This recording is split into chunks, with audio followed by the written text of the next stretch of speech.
California, what's going on? Hour one, Jon and Jim, 72 hours out, technically 73, but who's counting? From the trade deadline, and we have a loaded show. Kevin AC will swing by. He's been on his 10-city tour. He's back in San Diego. He'll join us at 5:30. Annie Halpern, friend of the show, we were texting back and forth earlier today. Me and Annie. Must be nice. It was very clean. We weren't mentioning you at all. No, of course not. She will join us at 5 p.m. We will talk some San Diego State football and basketball. Sean Lewis, Aztecs head coach, with training camp about to open up. Fall camp for the Aztecs will join us at 4:30. And our summer series with San Diego State men's basketball continues with an emerging sophomore in Pharaoh Compton. The forward will join us at 3:30 today on Jon and Jim. Before we get into the Padres and the deadline and the wins over the weekend against St. Louis, we have a bit of news for our listeners and viewers. Now, it's good news. It's good news. We have been named for a third time since 2022 the Best of UT Readers Poll Best Sports Talk Show in San Diego. Thank you, listeners and viewers. This is, we've said since day one. I mean, this doesn't happen without you who have been with us, whether today's your first day or you've been with us since day one, whether you watch on YouTube or you listen live or you listen back in the podcast. It really is an honor, and we are truly appreciative of it. And I would say this, when we started the show about 3.5, 4 years ago, we're like, we're going to talk San Diego sports. If it works, it works. But we didn't want to talk about the Dallas Cowboys every single day or the Milwaukee Bucks. We wanted to center it around San Diego. We've done our hardest and damnedest to do that. And I think the viewers and the listeners have appreciated it, at least to some extent. So thank you to our listeners and our viewers for this incredible honor. We're like the Chiefs. 3 of the last 4 years, we have been named the UT Readers Poll Best Sports Talk Show in San Diego. The difference is we've won. The Chiefs have not won 3 of the last 4 Super Bowls. Well, if you take last year's out, if you just take last year's Super Bowl out, they won 3 of 4, and they got their ass kicked. So probably next year might not be a good year for us. But no, as you said, thank you to all our listeners out there. We could not do this without you voting us the best sports talk radio show in San Diego for 2025. Was a pretty cool thing to wake up to yesterday morning. To be completely honest with you, didn't even realize that yesterday was the day that they were going to announce it. Kind of, we knew we were nominated. Yep. But we didn't know that yesterday was when they were going to announce it, because it's a long period of time before they announced these awards. And the nomination process was in 2023, right, for the 2025 winners. Yeah. So pretty cool. But thank you to all our listeners out there, and we hope we can continue to give you the best sports talk in San Diego. That's right. According to the Union Tribune, and we'll have Annie Halpern from the UT with us. Today's a good sports talk day. The UT at 5:30 as well. If you have a favorite memory, by the way, listening to the show, we'll share it on air. If you want to text us, 70470, started with the word team, or if you want to use the TalkBack mic, open the app, search for 760, click that TalkBack mic red icon, and tell us your favorite memory from listening to the show, and we'll play that for you throughout the course of the next few hours. Do you think we should go to our boss and restructure our contract for a nice 7-year, $256 million deal? No, because here's what I said. I said, Mary, I want to restructure my deal. She's like, I was thinking the same thing. Whatever you're making, we're thinking about giving you less. I'm like, okay, we'll keep the deal that we have. Oh, just kidding. We'll keep the deal we have. All right. For the road trip for the Padres, honestly, is what everyone would have signed up for. It had highs and lows, but at the end of the day, it's 5-5. And to the Padres' credit, the way they salvaged it, it wasn't easy. They turned to Randy Vasquez and Stephen Kolek on Saturday and Sunday. Offense really did come to life. Yesterday, 16 hits, 9 runs. So they get the 5-5 trip. They actually are half game better, Jim, in the standings right now than they were in the wild card standings out of the All-Star break, 1 game up on Cincinnati. So a decent trip, a huge series against a surging New York Mets team that's won 7 straight. Just swept the Giants. And then all these trade rumors that are out there that we'll get into. But a big night for Dylan Cease. You mentioned is in your update, maybe his final time in a Padres uniform, maybe not. And a Padres team under A.J. Preller that seemingly has moves to make between now and Thursday at 3 p.m. Pacific. It was a fine road trip. I think Manny referred it as such. He said it was okay. It was average. They could have had a worse off road trip, and they could have been better. Yep. Some of these games like Friday night or Thursday night, I think it was. Yeah, Thursday night against the Cardinals. They lost 9-7. Score 7 runs, you got to win those games, especially with this pitching. And, their offensive struggles in Miami losing those games. It could have been a better road trip, but it also could have been a worse road trip. And going into the weekend, you're like, can they win a game to just have a 4-6 trip? Well, they play some really, really good baseball on Saturday and Sunday. Yesterday's game was particularly good as far as, the offensive production they have. Manny Machado is scorching red hot right now. And I think a 5-5 road trip, as we talked about before the 10-game road trip started out of the All-Star break, if you go 5-5 and then you take 2 or 3 from the Mets here and you go into the trade deadline 9 games above 500, I would take that right now. Now, the thing is, not a problem, but the thing is, you are facing a red-hot Mets team. You aren't guaranteed 2 out of 3 against the Mets. And you got to continue to play consistent baseball, how you played for the last 2 games in St. Louis. Can you do that instead of this Jekyll and Hyde stuff where you one game are scoring 9 runs and the next 2-3 games, you're like struggling to score 3 runs at best? Their offense is improving. I made this point last night on the wrap-up show. It's not a top offense, but it's hard to deny that the offense is not improving. Kevin had some of these numbers last night in his game recap, but they didn't score 7 or more runs for 28 consecutive games. And they did it 4 times on the road trip. Their batting average is up 30 points over their previous 42 games. So there's some things in there that are encouraging. Again, I don't think it's a top 10 offense, but I think it's probably better than the offense that it was over a month or two. And then we'll see what Preller is obviously able to do here moving forward. And I would say this as well. You're spot on with, if you take 2 out of 3, you're 9 over, you're right where you were a year ago. Shoot, Jim, you could lose 2 out of 3. Your season's not on the line against the New York Mets. You've positioned yourself to be in postseason contention, which means you've told your general manager, go make us better. He's not sitting there like, hey, man, if Cease gives me 6, I'm buying him. But if he gives me 4, I'm out. It's not as finite as that. It's not as particular as that. They've gotten to this point. They're a buyer. They're 8 games over 500. Oh, they're in playoff positioning. It doesn't matter if they win 2 out of 3. It doesn't matter if they lose 2 out of 3. He will be buying between now and Thursday at 3 p.m. So the numbers you were referring to, yep, in their last 20 games from July 4th to today, yep, their batting average has significantly gotten better. They're batting .266 over that time as a team. That's 3rd best in baseball. Before that, from May 11th to July 2nd, they're hitting .226 as a team. That was 29th in baseball. That's great. Their on-base percentage in the last 20 games is .327 as a team. That's 5th best in baseball. Previously, before that, from May 11th to July 2nd, it was .297, which was 27th in baseball. Those numbers, awesome. Yeah, they have definitely increased. These are the numbers, though, that still need to get better. Okay. All right. And they've improved, and you'll hear the numbers. They've improved. Slug, power, homers. Yeah, slug, on base, or OPS, and then runs per game. So from May 11th to July 2nd, as Kevin put in his newsletter today, they had a slugging percentage of .345, worse in baseball. Mm-hmm. From July 4th to July 28th, it's gotten better. Still would want to see it to be better. .395, that's 20th in baseball. Okay. Their OPS as a team from May 11th to July 2nd was .642, 29th in baseball. Now, the last 20 games, .722, 18th in baseball. Here's the most important part, or the most stat, runs per game. All the other numbers are great, but if you're not scoring runs, it's going to be hard to win baseball games. Well said. From May 11th to July 2nd, 3.6 runs per game, which was 29th in baseball. The last 20 games. I'll say up a run. No. 3.7 runs per game. Is that right? 26th in baseball. So they've gone 3.7 in the last 20? Yeah. Wow. So they've gone from 3.65, if I'm adding the number, 3.65 runs per game from May 11th to July 2nd, which is 29th in baseball. And then in the last 20 games from July 4th to now, only 3.7 runs per game, which is 26th in baseball. I would say that's interesting. I wouldn't have thought that it would be so insignificant considering they've had more success on offense, but they're not scoring runs.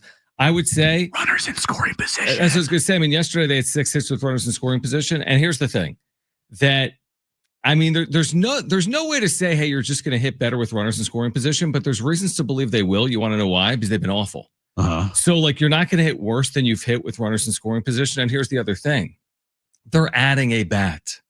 Now, what impact does it make? Even if it's not overly significant, it could have some marginal impact. And maybe runs per game is like a lagging indicator, so to speak. I mean, you can't have higher on base and higher slugging and higher batting and expect the same result. And that's what's played out, I guess, over the last 20 games. But I'm encouraged by the offense not looking inept. Mm-hmm. Like, the offense has looked better. The pitching, I mean, imagine this. You've lost 4 consecutive games. You turn to Randy Vasquez and Stephen Kolek on the road, and they give you everything you could possibly ask for. You are on the ropes. You can't afford to lose 5 consecutive games or 6 consecutive games or 1-5 over those 6 games. And they don't, because of Vasquez, who gave them what he typically does, which is 4 or 5 innings. And then they don't because of Stephen Kolek, who gives them what he typically does, which is ground balls, and he gives you 4 or 5 innings and gives you an opportunity to win. So you're right. Pitching carries the day. Their pitching has been good. Their offense at least is improving. That combination makes AJ Preller a buyer coming up. Won both of the Randy Vasquez starts on the road trip. I think they're 14. How many starts has he made, Jim? I think they're 14-7 in his starts as a team. If he's made 21 starts. He's made 21 starts. Yeah, they're 14-7. And he's only 3-4 because he doesn't go deep in the games. He can't win because he doesn't go 5. No, Adrian Morejon is picking up all his wins. Exactly. The first guy in. Yeah, Adrian Morejon, I think this year is more it 8-4? Yeah. Yeah, he's 8-4 this year. More wins than Vasquez and Cease combined. Yep. And that's because Adrian Morejon, more often than not, is coming in the game in the 5th inning to replace Randy Vasquez, because they don't want to have Vasquez go 3 times through the order, which is very smart. It's a typical Randy Vasquez start. And I think they have developed kind of like a really good strategy and game plan. Absolutely. When Randy Vasquez is out there. But yeah, Randy Vasquez picked up, he didn't pick up, but the team picked up 2 wins in his starts on the road trips. Stephen Kolek yesterday pitched well enough, and the Padres offense took care of the job. But overall, I mean, yeah, there are things to complain about in this road trip, but there's some really positive things to look at in this road trip as well. And looking at the landscape of the wild card race right now, and the Giants are in a free fall. They just got swept by the Mets. Their offense is horrific. Arizona has said, yeah, we're waving the white flag. We're selling. And they've, lost a couple in their other 4 games under 500. The one team in the wild card race right now that's on your tail is the Cincinnati Reds. Do you believe in the Cincinnati Reds, John?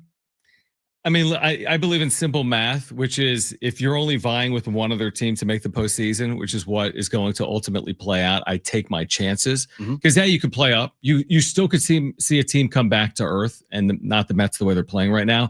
But out of the 5 teams in front of you, it's very realistic someone comes back towards you. And the other thing is Cincinnati going to continue to play like this? I mean, you're susceptible to the Reds doing what the Padres did last year. Like, if the Reds take off and go 19-9, you can't do anything about that. But I'll take my chances if you're basically competing with one other team at the end of July to make the postseason. Yeah. Like, I would feel good about that. All right, here's what we're going to do on the other side. We're going to hear from Dennis Lin, who had some interesting things to say about the Padres at the deadline, including Dylan Cease and Robert Suarez. Are they both staying? Are they both going? Or some combination between? Plus, the latest on Jarren Duran. Is he less likely or more likely to be moved heading into this final week before the trade deadline? We are here until 6 p.m. Kevin Acey at 5:30, Annie Halberin at 5. It's Jon and Jim, San Diego Sports 760, and live on the iHeartRadio app.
All right, Jon and Jim, San Diego Sports 760. Kevin Acey will join us at 5:30. Padres and Mets tonight. Game one of a series from Petco Park. Annie Halbrin's on the show. Sean Lewis, fall camp's opening Wednesday for San Diego State. He'll swing by at 4:30. Farrell Compton, the sophomore forward for the Aztecs men's basketball program, will join us at 3:30. All right, let's start here when it comes to the trade deadline. This is me paraphrasing. You can pull up the entirety of what Dennis Lin wrote today if you want. But Dennis Lin in a Q&A today talked about the likelihood of either Robert Suarez or Dylan Cease being moved. And I think the exact line he used was there's a pretty decent chance that either Cease or Suarez could be moved. They are the top candidates, and that they're looking to still add a starter and/or relief pitching. I don't know if you have it in its entirety, but that was basically paraphrasing. Cease and Suarez would be the top candidates to move, and that they're looking to add a starter and/or a reliever as well at the deadline. Yeah, the main takeaway is Cease, you get a qualifying offer for draft pick compensation. He leaves, not going to get it for Suarez. Like, to me, those are the two players that are not the easiest to trade, but that could bring the most back. Because right now, if you look at the trade market, if those two players are truly in the trade market, and if Preller is truly shopping those two players, they're the best. It's the best closer and the best starter on the market. Like, I don't think there's any question about that right now. With Emmanuel Clase and his gambling stuff today being suspended, Robert Suarez has shot up to the #1 closer on the market. If he is truly being shopped by AJ Preller. And I think Dylan Cease, with the guy with like Seth Lugo signing a contract and staying with the Royals, Dylan Cease is also, to me, the best starter on the open market right now as well. So AJ does have some pretty valuable chips to play with. It's just, is he going to deploy those chips and try to cash in, or is he going to try to be creative in another way? I think still, if I were to choose a player, I would probably choose Dylan Cease over Robert Suarez. That's just my opinion. I think also tonight, by the way, is a massive, massive Cease start if AJ is truly looking to trade him. But I think Dylan Cease, you could get the most back for. Robert Suarez, a closer, you could get something back, but not as much as you would get for a starter, in my opinion. So, okay, so this is ESPN.com at this hour. They list him as the third best starting pitcher on the market. Behind who? If any of these players are moved. Now, ESPN only has Dylan Cease as a 25% chance of being moved. Okay. Now, the players in front of him have lower odds of being moved. Mackenzie Gore, okay, who they would listen on per their new GM, and Joe Ryan of the Twins. Now, also Jeff Passan and Kyler McDaniel say that the haul for Ryan and Gore would be much more significant than Cease. They're not rentals. So the Cease rental, it's an interesting point, the qualifying offer. So not to get too in the weeds, if you just hold on to him and offer him a 1-year deal, the draft pick compensation, if you're AJ Preller, you have to ask yourself, do I prefer the draft pick long haul compensation, or do I like more what I could get right now? But the problem with getting maybe you could get more right now, but you're losing Dylan Cease, and you don't know about Michael King. He's pitching a sim game today. You don't know what he's going to look like. I don't care. He could have the greatest sim game since Yu Darvish's sim games. He could have the best sim game ever. You don't know what he's going to look like in September and October. And you don't know what Yu Darvish is going to look like in September and October as well. So there's a lot of risk with trading Dylan Cease. Your return better be worth it, as opposed to just wait it off, give him a 1-year deal. He says no. You get draft pick compensation, and both sides move on. Would you want Dylan Cease back on a 1-year qualifying offer deal? Well, he's not taking it. I mean, you offer the qualifying offer for the compensation. There's no world. I know he's not taking it. No world. But what if that off chance he continues to have a bad season, and they're looking at his market and they're like, we need to probably, up your value here with a good year, so maybe you take the qualifying offer. I mean, I think the reason, listen, I know it's a Scott Boras client for a year. I get it. But let me ask you this: even if you're Boras and you want to up his value, dude, like, let's do the math on it. The qualifying offer, I don't even know what it is, $20 million. We thought Cease might get 200, even if he got 100 guaranteed, as opposed to 20 guaranteed. You blow out your arm, you're costing yourself $80 million. So he's not going to be back. But I do wonder, like, what his return would be. I'm with you. He's one of the best starting pitchers available because now that Seth Lugo is off, yes, he's a rental. I think it's a real return. But again, don't you need starting pitching if you're AJ Preller? Like, you got all the answers on Michael King? You need starting pitching, no doubt about it. I'm just like, how do you do all this? How is he going to do all this? Because last night we came up with the 5 needs for the Padres. We did. Not in any particular order. Starting pitching, relief help, catcher, right-handed bat, left field. Those are the 5 needs of this team. Right. And again, not in any particular order. I'm sure you can, judge for yourself which one is they need the most. But if he takes care of 2 of those 5 needs, with obviously the ones being that are most important, the right-handed bat and left field, or you could go right-handed bat and relief pitcher if you keep Cease. There's just so many different like options and ways that this could go. I'm very curious to see what he's going to do. 100%. Because there's a very strong likelihood that he's not going to address every need with this team. Like most teams, I completely agree. Yeah. I mean, I don't think everyone out of the deadline is going to be like head over heels, through the roof excited about what he was able to do. But I do think there's a good chance we're going to say the roster on the other side of the deadline looks better than the roster did before it, would be my guess. But I mean, I've used this analogy a lot, like this whole idea that he's got to get creative. To me, that means he might have to get like a little messy, and there's not some home run out there necessarily for AJ Preller. And that would include potentially Jarren Duran. We've got the latest on his market on the other side. Again, Kevin Acey with the latest at 5:30. Annie Halbrin will join us at 5. We've got you covered until 6 p.m. getting you ready for Padres and Mets tonight. We've got a giveaway for you as well. Don't go anywhere. The latest on the Jarren Duran market is next on Jon and Jim, San Diego Sports 760, and live on the iHeartRadio app.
All right, this update is brought to you by Dell Technologies. Padres return home after their 10-game road trip. They went 5-5 on the road trip. They start a 3-game series tonight with the New York Mets. Mets have won 7 in a row. They just swept the Giants up in the Bay Area. 6:40 first pitch tonight. Dylan Cease, in what might be his final start as a Padre, will be on the mound tonight for the Pods. One trade to report in baseball today. Old friend Chris Paddock was traded from the Twins to the Tigers. And finally, over the weekend, SDFC picked up 3 more points Saturday night with their 1-0 victory over Nashville. The new Dell AI PC with Intel Core Ultra helps you fast forward through busy work like editing images, summarizing meeting notes, and responding to Jim's long emails, leaving more time for you time. Get a new Dell AI PC starting at $749.99 at dell.com/AI-PC. All right, Jon and Jim, San Diego Sports 760. Kevin AC later in the show at 5:30. Annie Halbrin from the UT at 5. Sean Lewis, fall camp opens Wednesday for the Aztecs at 4:30. Farrell Compton, San Diego State sophomore forward on the men's basketball team, will join us coming up at 3:30. So a really good show. We'll tell you about our giveaway coming up as well. Bob Nightingale's not the only one to report on Jarren Duran, and I'm not going to take Bob Nightingale at his word, because if you do, you would be out a lot of words in your life. But it's worth noting. It's worth reporting that it was only yesterday where Bob Nightingale wrote the Red Sox have no plans to trade outfielder Jarren Duran, rejecting the Padres' offers and are more likely to move him this winter. So that's from Bob Nightingale, who covers the sport nationally. There was a report this weekend as well from Alex Spire, who covers the Red Sox for the Boston Globe, that the Padres did not, in fact, offer Ethan Salas and Dylan Cease for Jarren Duran. So it's a little bit of like he said, back and forth in that conversation. But the way I look at it right now, Jim, is I would be very surprised, not shocked, but I would be very surprised if the Padres landed Jarren Duran between right now and 72 hours from right now. Okay, so if they did trade for Jarren Duran, you'd be very surprised. Okay. Yeah. Don't you think that? I think I'm with you there. I just don't think you can count AJ out from still trying to get Duran. Right. You know, he still's got less than 72 hours or about 72 hours to play with this thing here. So maybe in the final couple hours, AJ calls and tries to revisit sweetens the pot a little bit. Whatever offer he's made, we don't even really know if he's made an offer, but we know that he is quote enamored with Jarren Duran. That's right. That's the one thing I think we know for certain is he's enamored with this guy. That's the word that's being used. Mm-hmm. We don't know if there's been like legitimate talks. We don't know if there's been names exchanged. We don't even know if there's been offers made. We just know that he likes this guy a lot. So I wouldn't count him out, even if you got these reports out that say Jarren Duran will not be traded at the deadline, because just last week we got the reports of this was the deal that AJ made, and we're all like, oh, that's for certain. And then a couple of days later, that never happened. So unless I see Jeff Passan or like the actual Red Sox say, hey, Jarren Duran is not being traded at the deadline, I still think there's a possibility that it could happen. I don't know if it's going to be 100% with the Padres. I know Heyman said if Duran were to be traded, the place that he would go would be the Padres. But I mean, anything can happen here in the next 72 hours. I'm more and more confident he's not going to move after looking at his numbers. So I just looked at his July. In July, the Red Sox are 15-5. They're one of the better teams in baseball right now. He's a big reason why. He's hit 290. His on base is 388. His slug is 594. His OPS, on base plus slugging, is 982. He has 6 doubles, 3 triples, 3 home runs, and 16 RBIs in July. You're parting ways with that player on a team that's 15-5 in the last 20 games. No, I agree. It doesn't make any sense. I agree. It didn't make sense from the jump.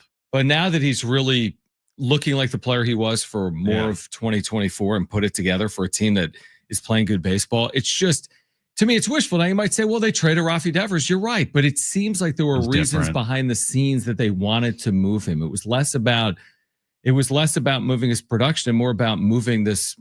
Cancer is the wrong word, but about this player that might not have been working. I mean, a player that maybe didn't have the same, interest as the organization did. Right? They were completely. They weren't seeing eye to eye on different pages. Yeah, they weren't seeing eye to eye. But the thing with Jarren Duran is controllable on a good team, playing good baseball.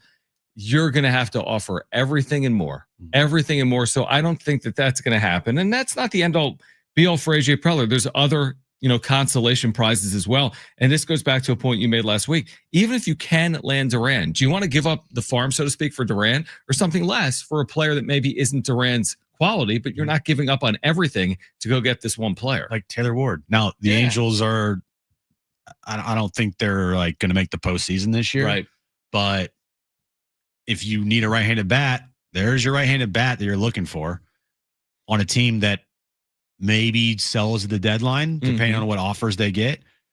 I've been mentioning Adolis Garcia's name. The Rangers, Bruce Bochy, once again, like they've turned it around here in the second half, and they are right in the thick of it in a wild card chase in the American League. So maybe they don't sell at the deadline now. And this is what happens is teams wait off as long as possible to see if they're going to be contenders or not. Right. So if there are players that you are looking at, 3-4 weeks ago that were like, oh, for sure he's going to get moved. A lot can happen in 3 or 4 weeks. And some of those teams have turned their season around to where now they're probably like saying, we're not going to sell. I mean, at one point this season, it was like thought, oh, the Red Sox are going to sell everybody. This team is not it. And then they just, boom, completely turn their season around. Same with the Texas Rangers. You're like, oh, the Rangers stink. We saw them here at Petco Park. They're kind of just an average team. Boom, turn their season around. Yeah, it's a good point. So, that's why a lot of these teams wait off until the last moment to see if they're going to be true contenders or not. And I get it, because the Padres have done that in the past where they've waited till the last second to decide if they're going to be buyers or sellers. Thankfully, the Padres, I don't think, have to wait until the last moment. We know they're going to be buyers, like 100%. There's no doubt in my mind. But also it's weird because when we say that, there's also the reports and the likelihood of them also being sellers, quotation marks, as well. Sellers and buyers, which that's a weird place to be in. I mean, Jeff Passan wrote about that very thing today, which is the simple question is this: does San Diego have enough to offer to make a big deal? And that's him talking about the quality of the system and the money. Now, he does write that the one fact about the money is that they went under the threshold last year, which means there's less penalties to go back over it here in 2025. But you're not going to address everything. Like he writes, left fielder, catcher, back end starter are the needs. So you're not going to be able to do it all. And he writes that they're already over the second CBT threshold. And he uses the C word, creative, which is in order to address these needs, he may have to consider. And he mentions all these guys. Cease. Okay. He talks about Suarez. By the way, Suarez is listed with a better chance to move than Cease at ESPN.com. Kyler McDaniel and Jeff Passan give Suarez a 50% chance of moving. Cease only a 25% chance of moving. Do you agree with that? I wouldn't move Robert Suarez. I wouldn't move Robert Suarez. I think you're asking for trouble. Honestly, if it was up to me, I'm not moving Cease or Suarez. But then again, I don't know how you deal with your needs. If it was up to me, I don't want to move Cease because I don't want to run out of starting pitching. And I don't want to move Suarez because I think a way to win is you have a 2-1 fourth inning lead in the postseason and just turn the ball over to those four dudes. 100%. So that's why I don't want to trade either of them, truthfully. We've mentioned this multiple times, and I've asked you this question. I've been thinking about it a lot. Like, is this team good enough to make the postseason? We've asked that question multiple times without any moves. And I think the answer is yes. Probably. Yeah, probably. Are they good enough to win a World Series? I think that's TBD. Right. And they'll be an underdog no matter what they do. The more I look at this, John, yes, they'll be underdogs. You know what I mean? Like, it's going to be hard to win the World Series. Because, look, if they're the 6th seed, they got to play on the road. Yeah, it's a hard path. Every round. There's good teams. Yeah. Right? But have you looked at the National League lately? I have looked at the National League. What about it? Here's the thing with the National League, John.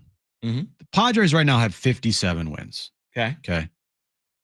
The most wins in the National League right now is 62.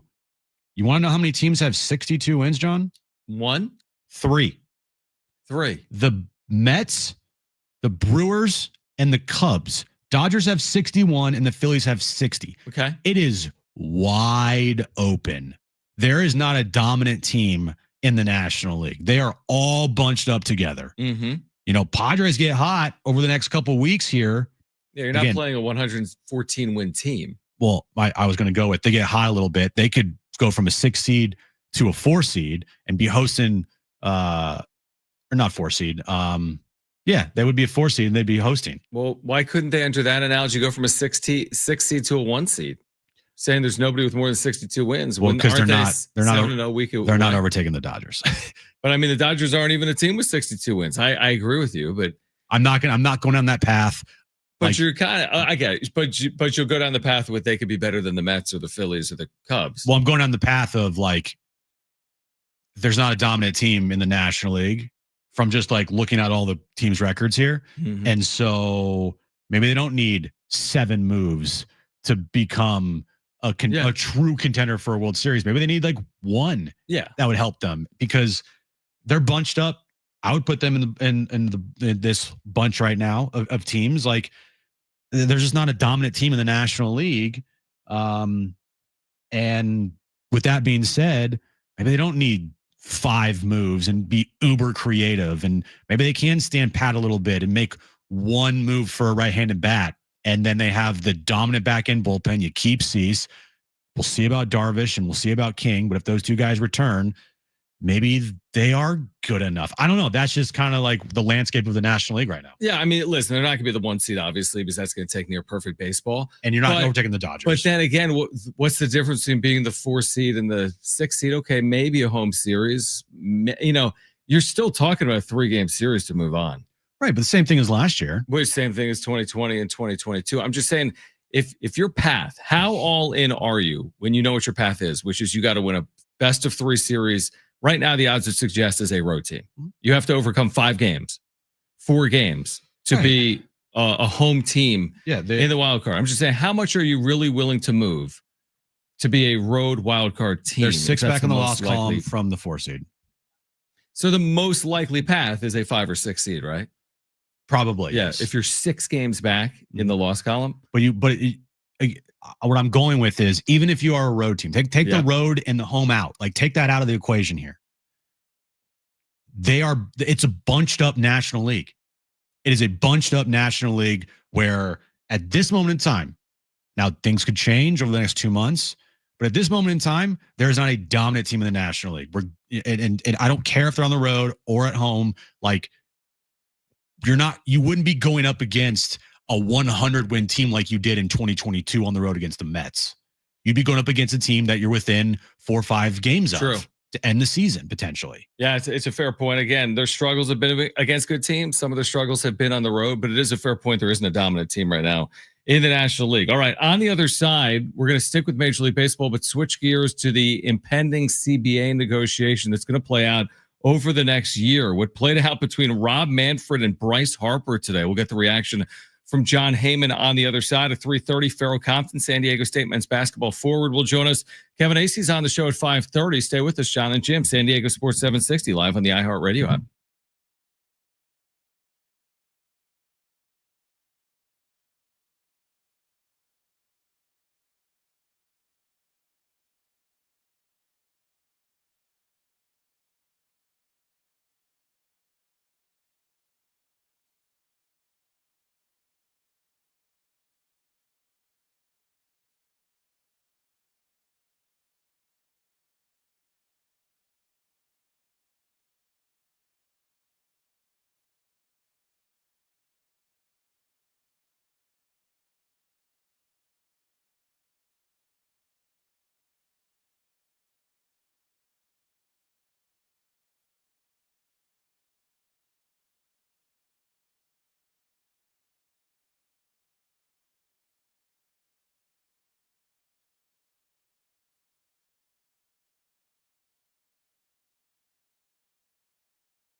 All right, Jon and Jim, San Diego Sports 760. Kevin Acey at 5:30. Annie Halbrin at 5. Sean Lewis at 4:30. Aztecs men's basketball forward Farrell Compton at 3:30. So things are going well in the early CBA stances between Major League everything's Baseball, great between the owners and the players. This from Jeff Passan today. That is an exact sentence. You can't say some word though.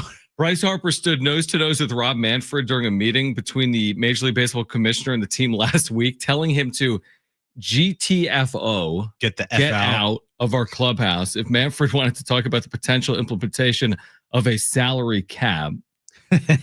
Well, again, the current labor deal will end at the end of 2026. I've made this point. We'll hear from Jon Jim. We can get his 2 cents on it. You're not worried? No, I'm definitely not. I mean, I'm not worried a year and a half before it's over, but I have made this point. Everyone always comes down hard on the owners. I'm not saying don't, but you got to point blame at the players too. The NFL's got a cap and a floor.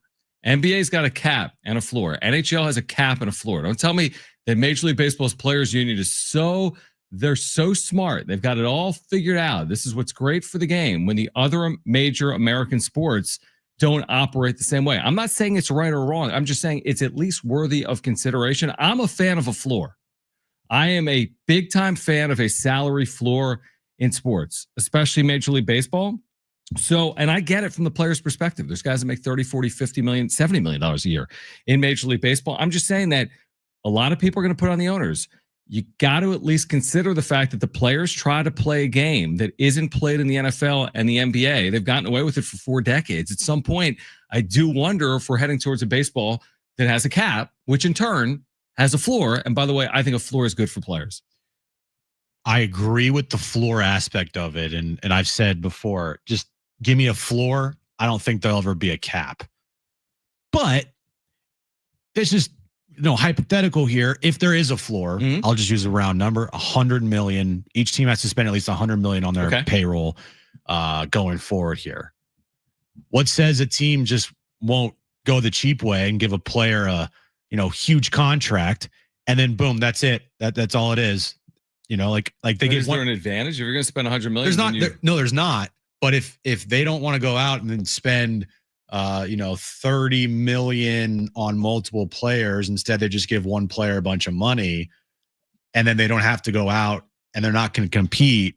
I think to me, if you had the cap part of it, then the players, you wouldn't be giving a player this massive deal. And then the team's like, throws their hands up like, okay, well, we spent our money, like the Colorado Rockies. Like, oh, we got Chris Bryant in here for $220 million. We don't have to spend any more money. I mean, but wouldn't you say the same in the NBA or the NFL? Because there's a floor. You don't have to be good. You just have to spend 90% of the cap. Yeah, and you don't have to be good. But why would, if you're gonna spend money? How many teams in the NBA not try spend to be money on bad players? But at least they're spending. I mean, there's a cat and mouse game there. You're right. The exchanging of salaries. There's a game. Like right now, you mentioned $100 million as a floor. So how many teams have not spent 100 million on their payroll this year? 10. That's ridiculous. 10 haven't spent 100, but you could probably, but 20 have. But I don't think that's not my concern, that if there's a floor, you'll just have a team running a check to a player for a lot of money. Because if you're going to spend $100 million, why not try to spend it wisely? At the end of the day, $100 million is $100 million. I don't think you're just like, oh, here's some rando, let me just pay him $300 million so we can reach the minimum. That wouldn't really be advantageous for the team. I'm all for a floor. I mean, I would put a floor in and then maybe in the future put a cap in. I'm honestly, dude, what's the problem with the cap? What is the problem with the cap? I mean, do people like the Dodgers running away and spending? Do you like Steve Cohen running away and spending? I don't. You know who loves no cap? It's the players. Yeah, it's especially the well-paid ones. Yeah, here is Joel Sherman and Jon Jim today talking about this incident that happened in a Phillies clubhouse with Bryce Harper and Rob Manfred. Jon, you and I reported some major news this morning, Monday morning. Last Monday is part of his tour where he talks to every team over the course of the season. Rob Manfred was at Citizens Bank Ballpark. He was in the Philly clubhouse. And while he was giving his presentation, Bryce Harper, the biggest star on the Phillies, got up and in not very nice terms told him, if you're going to talk about the salary cap, get out of here. Yeah, I mean, certainly it's an interesting story. I think, this is going to be the issue. This is it. Salary cap is it a couple of years from now. And hopefully they work it out. Rob Manfred, they've always worked it out for 3 decades. They've figured it out. But, if this is any indication, we're off to a little bit of a rough start here. Not saying that this is the reason or whatever. I think behind the scenes, this is going on, and certainly the players seem very much against, at least the star players, the older players, seem very much against the idea of a salary cap. The union has fought against the salary cap for decades. They've been able to hold it off, and this is the big issue. I mean, MLB can call it whatever they want. That's what it is. They can say we're looking for a partnership or whatever. This is the issue. Are they going to get a salary cap for the teams? The other sports do have it. Baseball players have fended it off, and it has helped the players. I mean, look, Juan Soto's contract will pay him more than Tom Brady and LeBron James combined. So the players know this, and at least the older star players are very much against the cap, and it's going to be a battle. And I've always figured that MLB would figure it out, and they have since 95. We were around in 95. They've done it since 95, not in 95. This one looks rough. Just remember this. Remember the last time we talked about this, and it went all the way up until the start of the year. They still played 162, whatever year that was, 22 or 23. Remember the Players Union had this like executive committee with Scherzer, and they're like, turn this deal down. It was 21. Whatever year it was, yeah. Right? 21. Remember, they're like, and Scherzer and this like 12-person like committee was like, turn this deal down. This is a bad deal for the players. He told the union to turn it down. They passed it. Why? Because the lion's share of players don't make $30 million.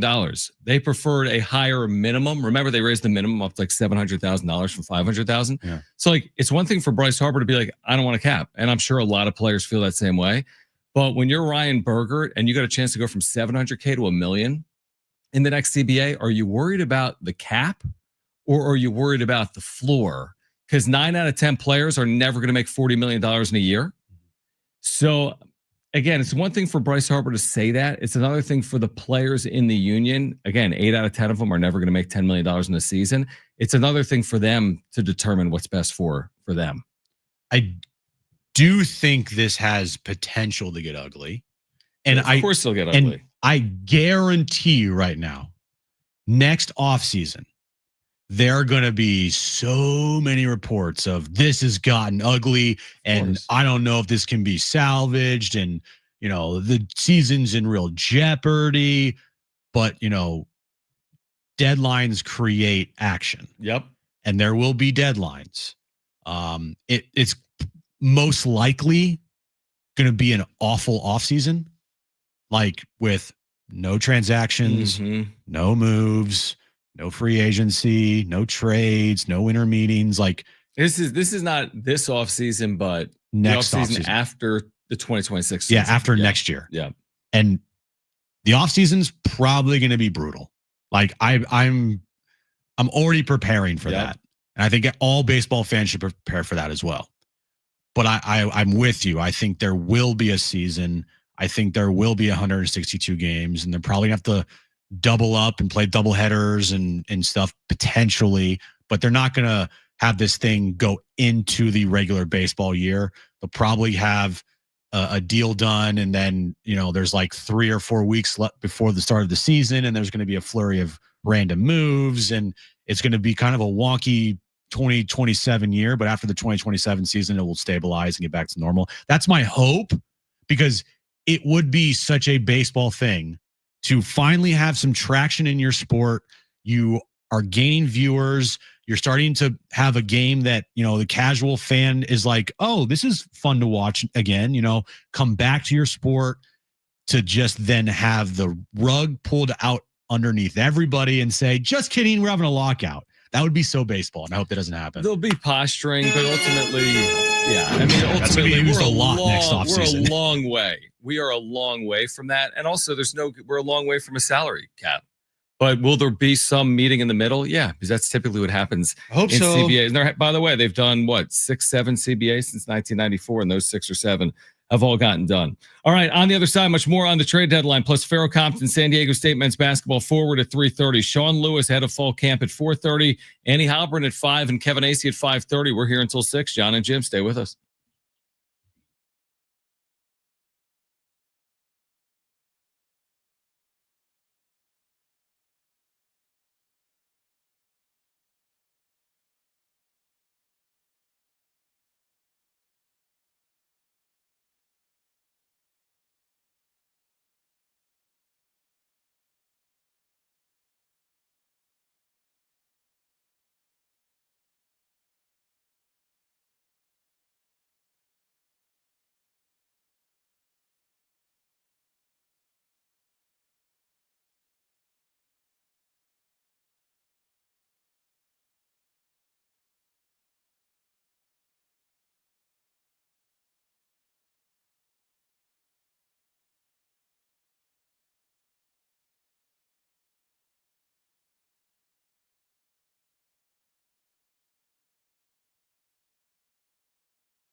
All right, this update's brought to you by Dewey Pest and Termite Control. We'll start with the Padres. They returned home after their 10-game road trip where they went 5-5. They start a 3-game series tonight versus the New York Mets. Mets have won 7 in a row. They just swept the Giants up in the Bay Area. 6:40 first pitch. Dylan Cease in what may be his final start in a Padres uniform will start tonight for the Pods. One trade to report in baseball. Old friend Chris Paddock was traded from the Twins to the Tigers. Actually, this just came down moments ago. The Brewers are working to finalize a deal to acquire catcher Denny Jensen from the Tampa Bay Rays, according to Jeff Passan there. And SDFC picked up 3 points Saturday night with their 1-0 victory over Nashville. Got annoying mosquitoes? How about roaches, ants, or creepy spiders? Turn the Dewey Pest and Termite Control, family run for 96 years. Book your free inspection and radio discount at deweypest.com. That's deweypest.com. Under the arch. The air to left field struck pretty well. Burleson going back, looking up, it's gone. Xander Bogaerts connects on his 7th home run of the year. Padres get a run back. It's 8-2. A split for Mike Schilt and the boys. Now it's back home to face the Mets. Plus, the MLB trade deadline is Thursday. Buying or selling? Full speculation and a preview of the series with Jon and Jim. All right, San Diego and Southern California, what's going on? This is hour 2 of Jon and Jim. We've got you covered. Trade deadline is now officially 72 hours away. The deadline will be 3 p.m. Pacific on Thursday. Of course, we've got you covered all week long on Jon and Jim. Also on the wrap-up show. Now, we're giving away a pair of tickets to see Blues Traveler with Gin Blossoms. We'll do that coming up. That's August 16th, and that'll be at Gallagher Square, Petco Park. We'll do that in the 4 o'clock hour. Great guest today. Farrell Compton, San Diego State forward. Sean Lewis, Aztec football head coach at 4:30. Annie Halbert at 5. Kevin Acey at 5:30. So, listen, any catching addition for the Padres will seemingly be an upgrade offensively in terms of what they've had to this point. The catcher that the Brewers just acquired from the Rays, Danny Jansen, has hit 200 this year. But when you look at what catchers do around baseball, it is what it is. Now, his OPS is good at 700, but this is the type of catcher that probably does make the Padres a better team. This is the type of player that the Brewers have just acquired. Doesn't close the door on catching, but we've heard some insiders say that the catching market is not a strong one. I mean, you look at the top 50 players to move potentially at the deadline at ESPN.com, 0 catchers are on that list. So one of them comes off the board. Again, he's hitting 204. It's a 703 OPS. I mean, there's nothing out of this world like from Danny Jansen, but the Brewers have acquired him. We'll see if the Padres ultimately add a catcher because it has been a true area of need all season long. And because that, I actually don't think they're going to go out and get a catcher. Because it's a depressed market. There's not a lot of good options. If it was Sean Murphy, 100%. Yeah. But it doesn't look like the Braves are trading Sean Murphy. Mm-hmm. Adley Rutschman From Baltimore. Okay. I could definitely go for that and replace either Maldonado or Diaz. But other than that, what else is out there? Like on the catching market that is available. There might be a couple catchers that I can't think of right now. But if the top catchers that would be on the market, if the team we're selling aren't, then there's no huge upgrade out there. It's kind of just like the same. And with how much Schilt values his catching tandem, unless they get a massive upgrade, I don't think that they're going to trade for a catcher. I think that what ultimately they're going to do is trade for a bat and a pitcher. I don't know if it's going to be a starting pitcher or a reliever, but I think they're going to get at least a bat and at least a pitcher. And then hopefully, 1 or 2 more pieces to round out the rest of the roster. But for sure, a bat and a pitcher, in my opinion. Yeah, I mean, I could be convinced of what you're saying, that maybe it's not a good market for catching and maybe the upgrade isn't overly significant, although they really have been worn down, obviously, offensively by their catching tandem. The other thing that's playing out at this hour is Michael King is throwing a sim game at Petco Park. And for the first time since Trenton Brooks homered at Dodger Stadium, he has homered. Mm-hmm. Trenton Brooks has homered in a sim game. of Michael King. Maybe he can do that in a real game. Wait, hold on. Say that again. Trenton Brooks is homered in a sim game of Michael King. That's not good news for Michael King. It's not, but these have no relevancy. He could go, if they told me he was 9 up and 9 down with 9 strikeouts, I wouldn't be like, bring him back. Yeah. And if they told me he gave up 9 hits today, I wouldn't be like, he's washed.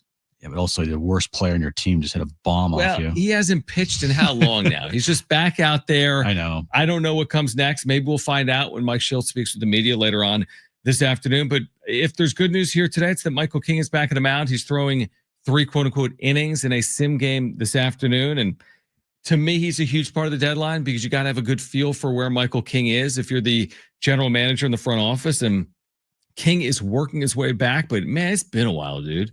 Like we have not. Michael King, I think, has only made 10 starts this year. I was in Hawaii the last time. Well, no, he didn't pitch while I was in Hawaii, but he was scheduled to pitch while I was in Hawaii. The last time he's thrown was May 18th. And of course, August is just days away. So he's going to be 10 weeks between starts and he's not coming back August 1st. So he's going to be 12 plus weeks removed. How do you have a good feel for where Michael King is? What does that mean for the rest of this rotation? The other thing is Yu Darvish is not guaranteed to make his start on turn. The Padres have listed TBA as the starter Tuesday, TBA as the projected starter on Wednesday. We don't know what's next for Yu Darvish in the coming days. Well, as you say that, Jeff Sanders just moments ago tweeting out that Yu Darvish is fully dressed and headed to the bullpen. Seems like that puts him in line for Wednesday's start. Okay, Wednesday. He was on turn for Tuesday, so they give him one additional day, which is no big deal at all.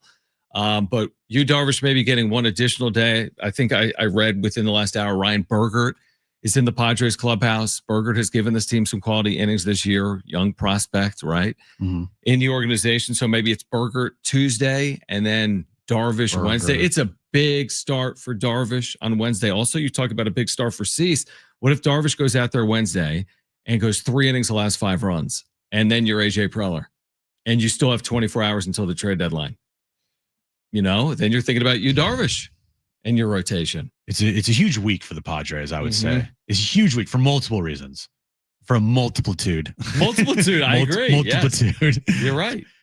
Tonight with Cease. Yep. His start, it's a big one. It is. I agree. It's a big start. Yu Darvish. Yep. Whenever he gets back on the mound. Michael King's sim game, how he feels after that. Oh, and that little thing called the trade deadline.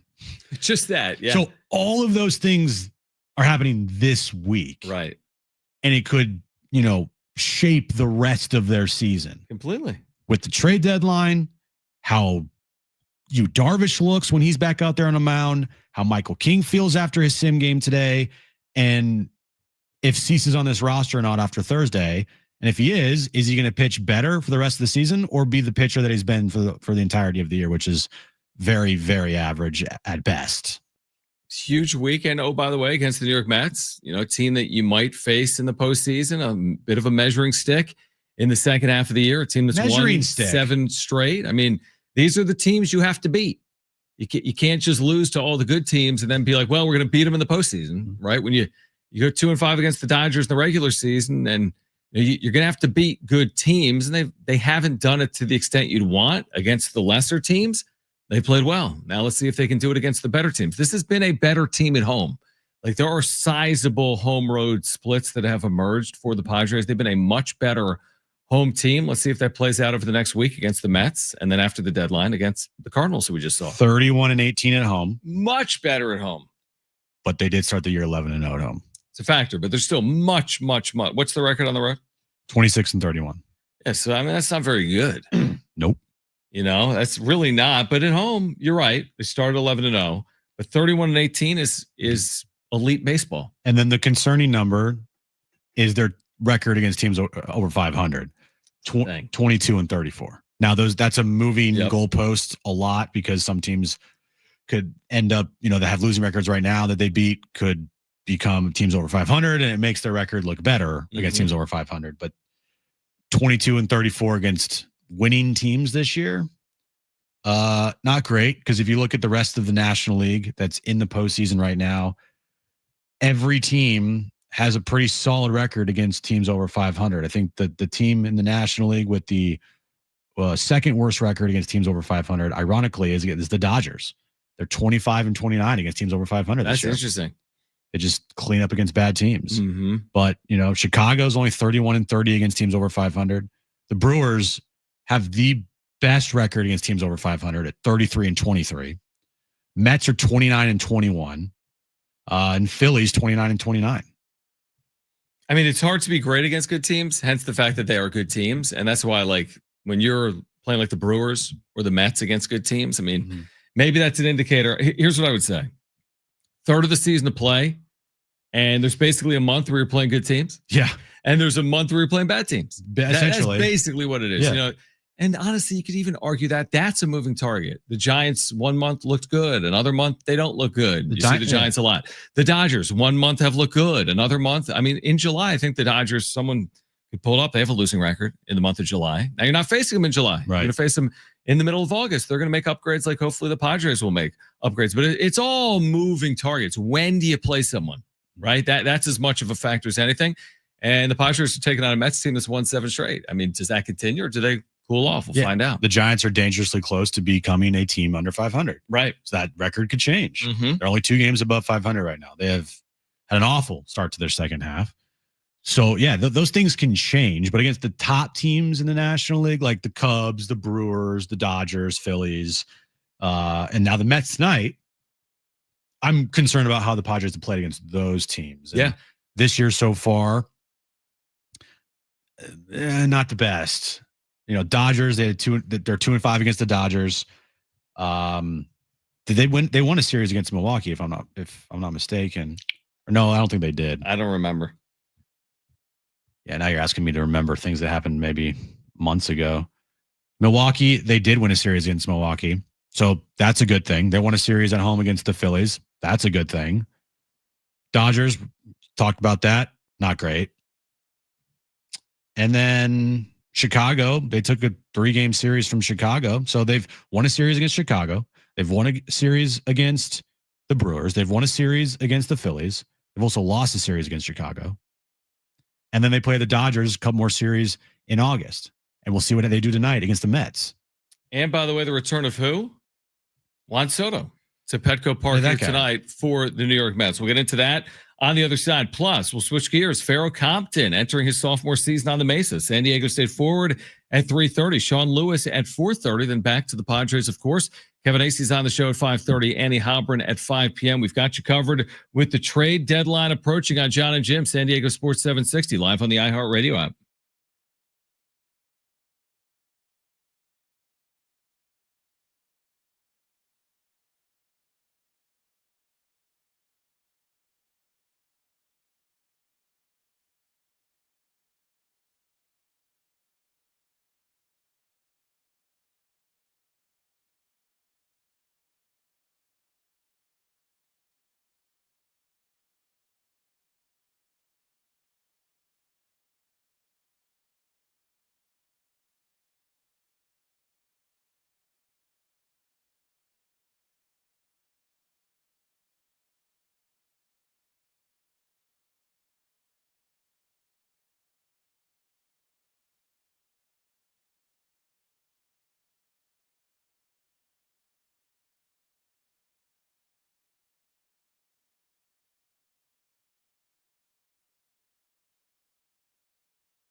All right, Farrah Compton will join us in 10 minutes. San Diego State forward. Summer practice well underway on the Mesa. Sean Lewis, Aztecs football coach at 4:30. Annie Halbern at 5. Kevin Acey at 5:30. The iHeartRadio Music Festival back. Live performances by The Offspring, Tim McGraw, and more. September 19th and 20th, T-Mobile in Vegas, 2 nights, 1 stage. Buy tickets at AXS.com. Get them now before they sell out. We appreciate you guys. If you missed it earlier, we were named the best sports talk show in San Diego for a third time, believe it or not, since 2022. Yay. So we appreciate you. We're going to put a video on social media with some outtakes because we're idiots when it comes to that stuff. Well, you don't have to announce that. Why? You're going to put the outtakes on social media. I was just going to make a video and put it on social media, thanking all of our great listeners. But with the outtakes, right? Potentially. All right. Well, anyway, thank you all seriously for being with us, whether it's your first day here or you've been with us since day one. We truly do appreciate you. So the Padres are getting ready for the Mets, right? And Juan Soto has put together quietly, I think it is somewhat quietly, he's put together a damn good year. But his defense, John, dude, he's not a good right fielder. He can't run the bases well. He's not a good defensive player. You know what he's doing, though? He's becoming the player that Padres fans wanted him to be. And the reason I say that is it's not because of his batting average. It's because of his sheer power. He's hitting 252, but his on-base percentage because of the walks is 387. Yeah. His slug is awesome, 496. Like a significant slug. His OPS is 883, and that's below his career OPS, but 25 home runs, 62 RBIs, 14 steals, and 74 runs scored. Again, he's making crazy money. Right.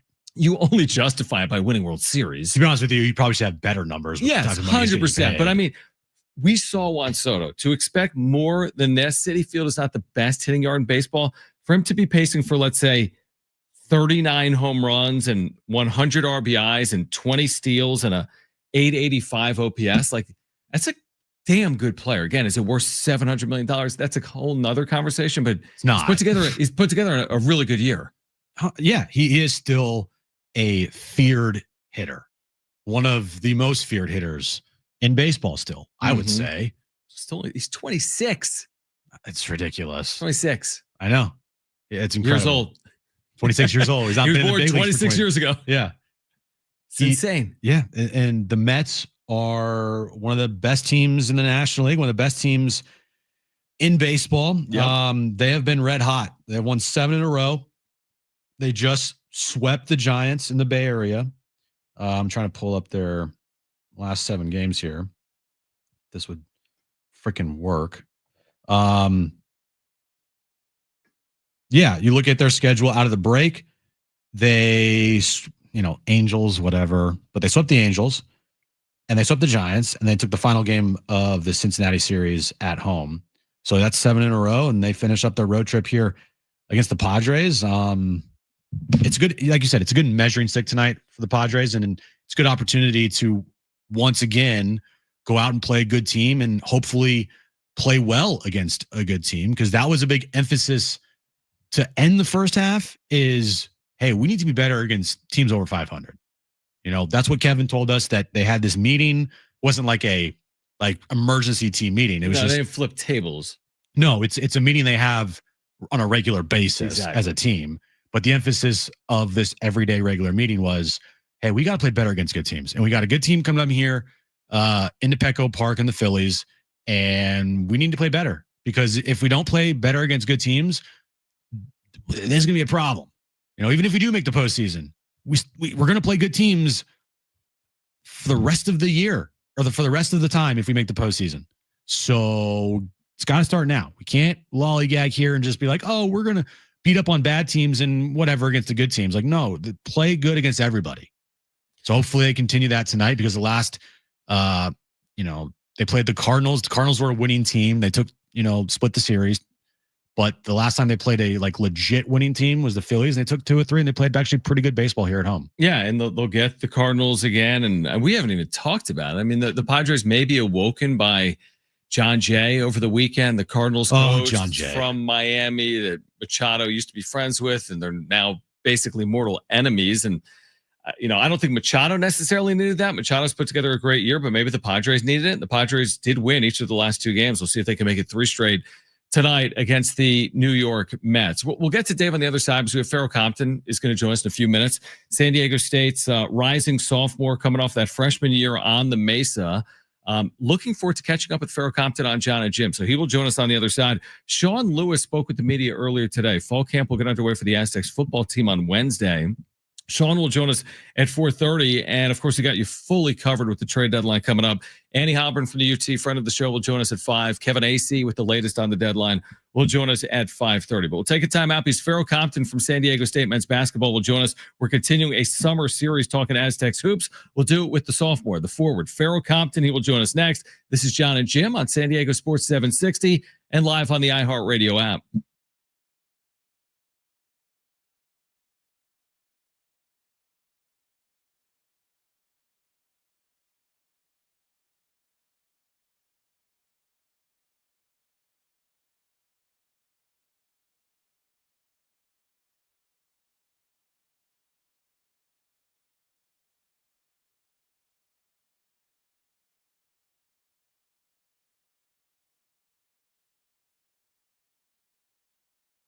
All right, hey guys, it is Jon and Jim for the all-new Jamul Casino Resort, the Players Place, and now open. The hotel and spa at Jamul Casino Resort. The next level of luxury has arrived. Treat yourself to a stunning new stay, rooftop relaxation, indulgent spa treatments, and all the thrills of Jamul Casino Resort. Now all in one unforgettable destination. And join them for Thursday drawings with a guaranteed $30,000 in cash prizes. Earn entries daily for your chance to win. Plus, stay for the excitement of Latin night afterwards, Thursday, August 7th, 7 p.m. to midnight. Also tonight, the final Monday Night Live of July. Big deal. 10 winners every hour tonight, 7, 8, 9 p.m. Onyx players receive an extra $100 cash bonus on top of their winnings. Plus, earn entries all month, 2 times the entries on Tuesdays, with at least $500 cash for all winners and a chance to win up to $50,000 in the big deal game. It's a promotion you're not going to want to miss at the all-new Jamul Casino Resort, the Players Place.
All right, this update is brought to you by Anderson Plumbing, Heating, and Air. Padres return home after their 10-game road trip to start a 3-game series with the Mets starting tonight at Petco Park. 6:40 first pitch. Dylan Cease, in what may be his final start in a Padres uniform, will start tonight for the Padres. One trade to report in baseball of significance. The Padres' old friend, Chris Paddock, was traded from the Twins to the Tigers. And SDFC over the weekend picked up 3 points Saturday night with their 1-0 victory over Nashville. Rebate funds are running out fast. Don't get left behind. At Anderson Plumbing, they're buying back your old water heater and giving you $500 in instant savings. Call Anderson PHA today. Nobody wows clients like they do.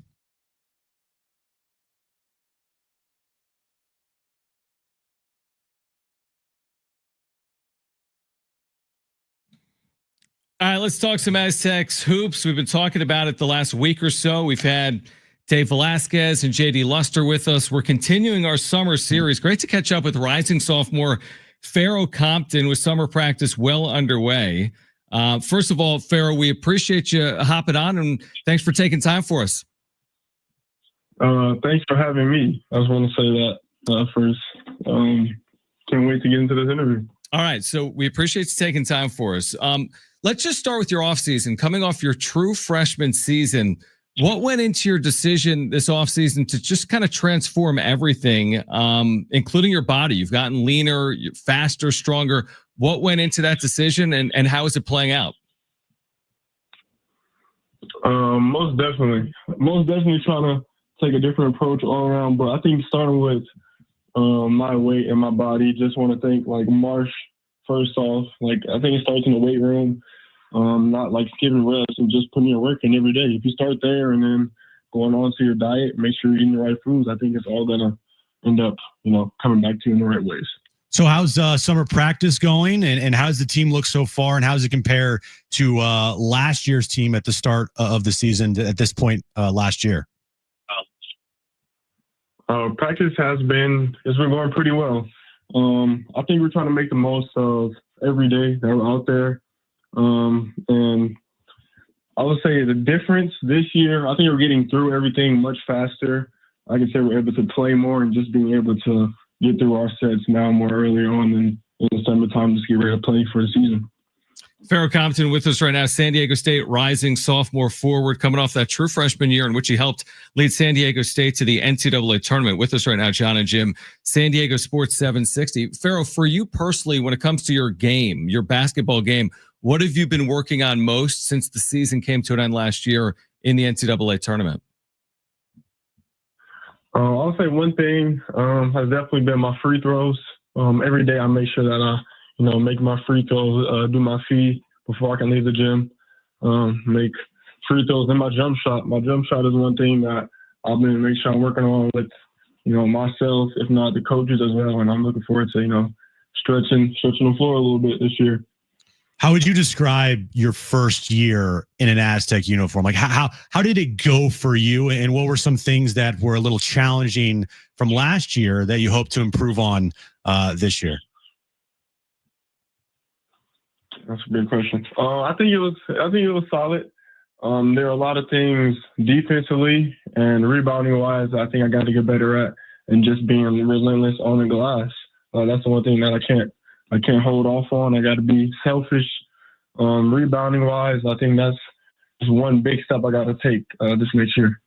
Pharaoh Compton with us right now on Jon and Jim, San Diego Sports 760. Again, coming off his true freshman season on the Mesa and back for a year two.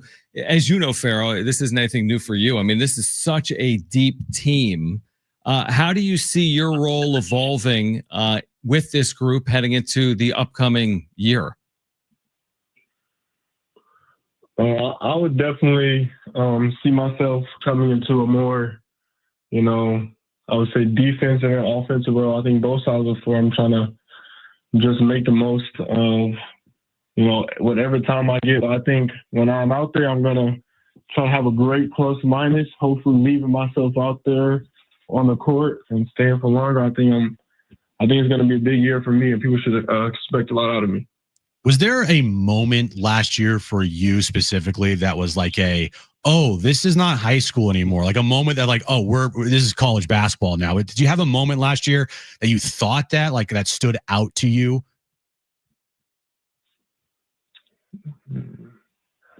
I would say, going to practice or probably my first game in VA House.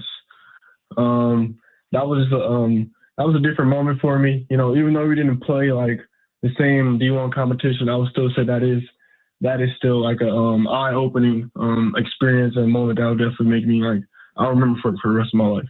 Pharaoh Compton with us right now on Jon and Jim. Pharaoh, I always go back to, a lot of Aztec fans would say that, hey, one of the reasons why the Aztecs got to the NCAA tournament was that win in Las Vegas over the University of Houston, right? Oh, yeah. Which ended up being one of the best teams in America. In that game, you were just sensational. I mean, it was only maybe your fourth, fifth, sixth college game.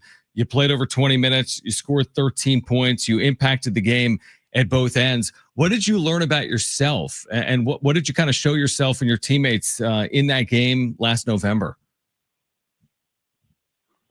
I would just say I have a sort of physical toughness about myself that a lot of people can't say they have, or like a sort of grit that, that just sort of comes with being a dog. And I don't know, that is me. And that one of those games that you can just go out there and kind of play, I would say with a chip on your shoulder, but you can play a little more physical than a lot more games. And I really thrive in that environment. And I'm really looking forward to do that again next season, but being able to control that more, throughout the games. You guys have some crazy depth on this team, and we've gone over this team, and on paper, you guys could go 12 deep here. In practice so far, how is that depth looking to you? And do you feel like this team's depth is going to be a major strength of your guys' team this year?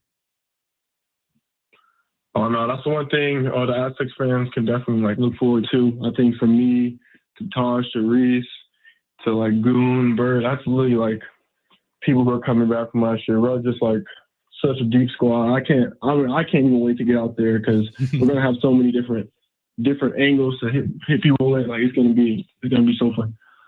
3 months out, San Diego State men's basketball. Pharaoh Compton with us right now. Aztecs rising sophomore forward. So for our listeners, Pharaoh, they might not be as familiar, but can you take us through? You've had a long relationship with Taj DeGorville, obviously teammates at San Diego State, but teammates previously as well, coming up in Las Vegas, Nevada.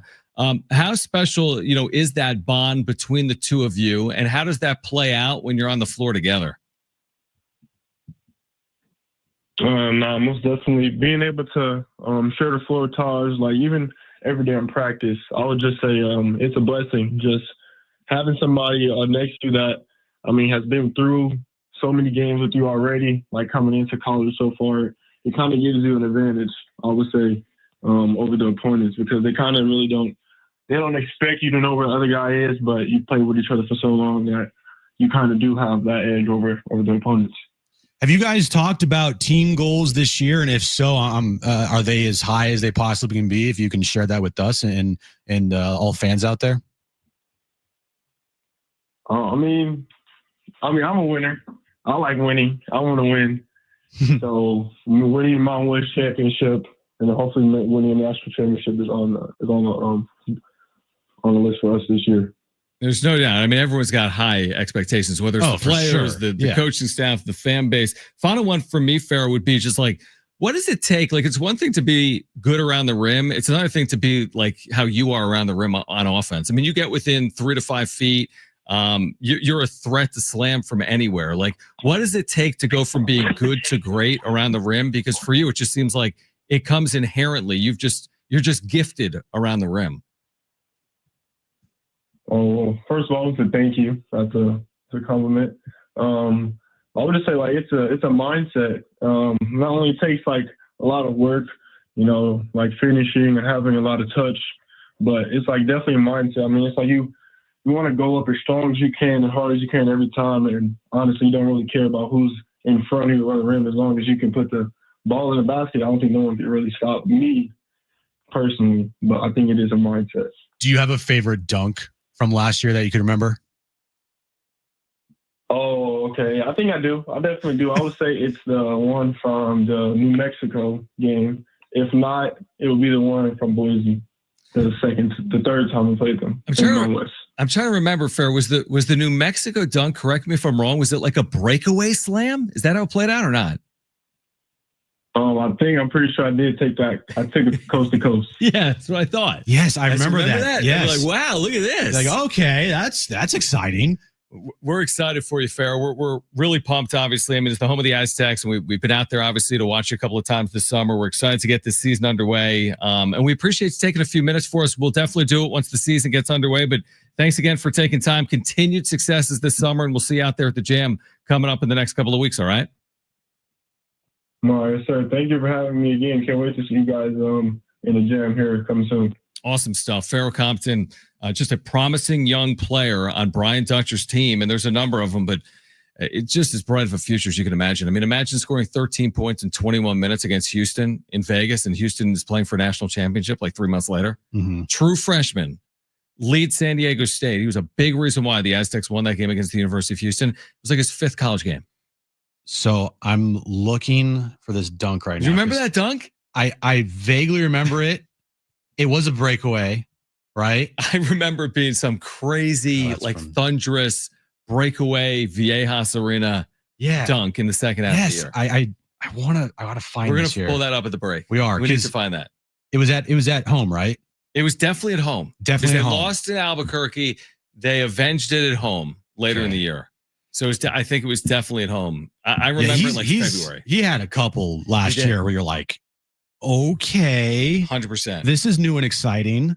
Yeah, I enjoyed talking to him. I'm really well spoken. Looking forward to seeing him during his sophomore season on the Mesa. All right, we'll get to Is That Good on the other side, the best and worst of the sports weekend. We'll search for that dunk as well.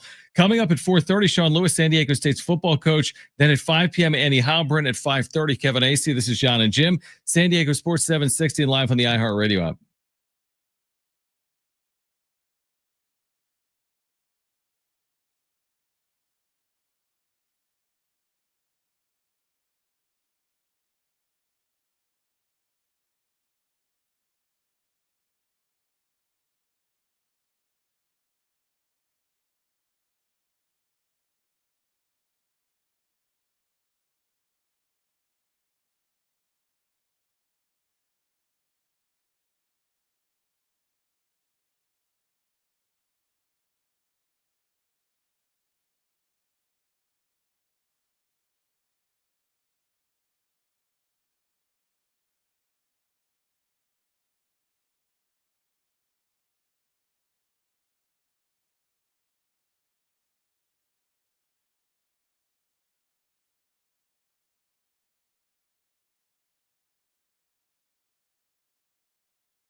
All right, so we found the dunk.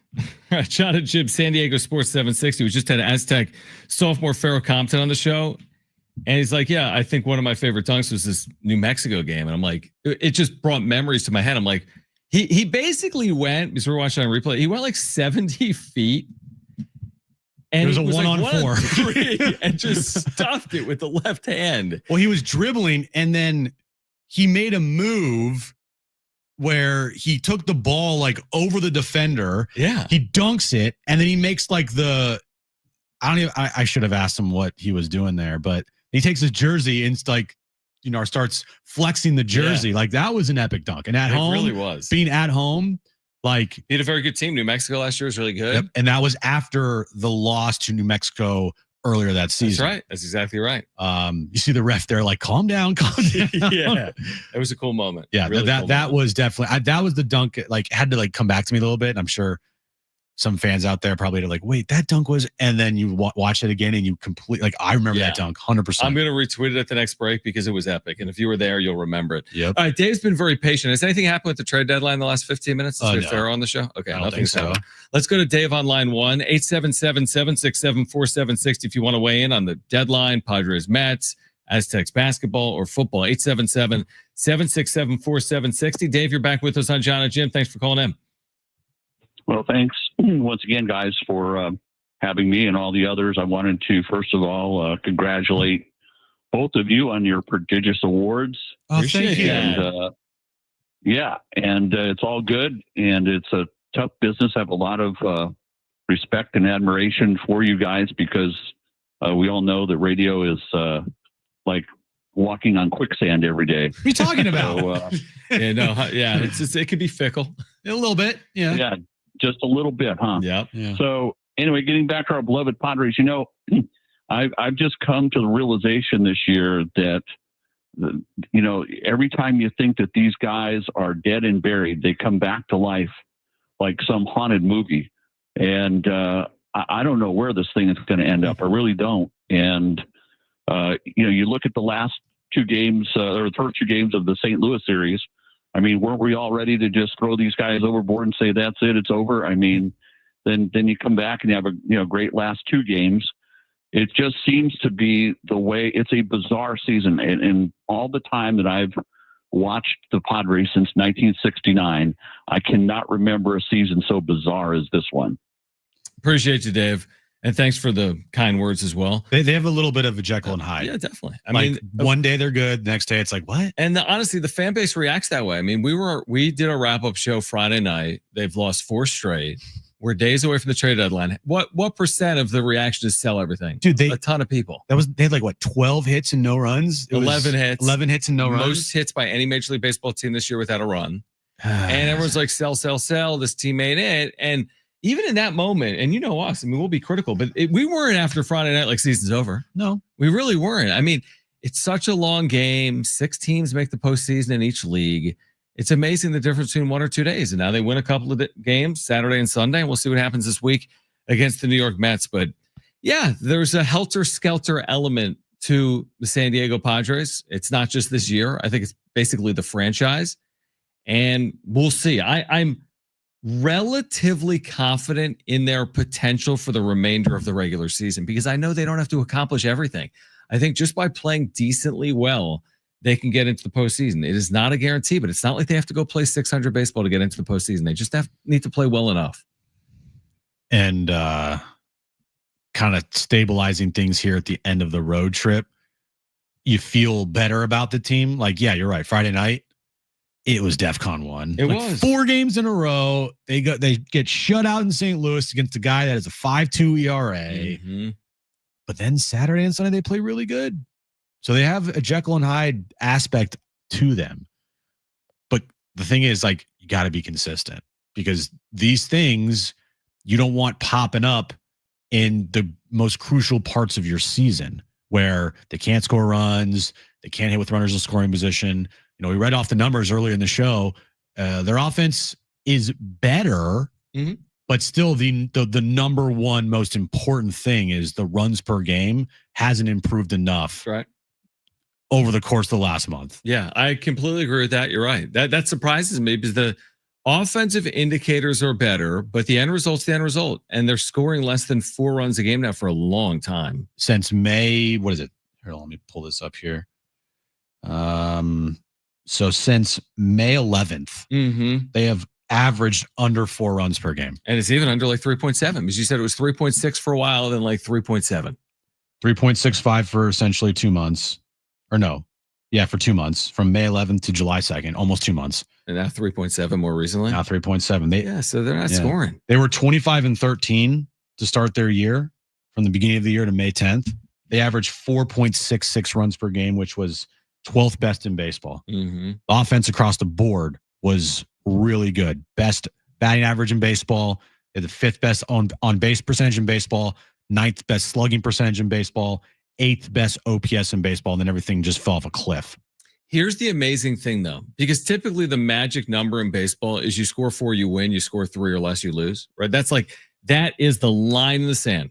You score 4 runs. I'd love to see MLB's winning percentage is high.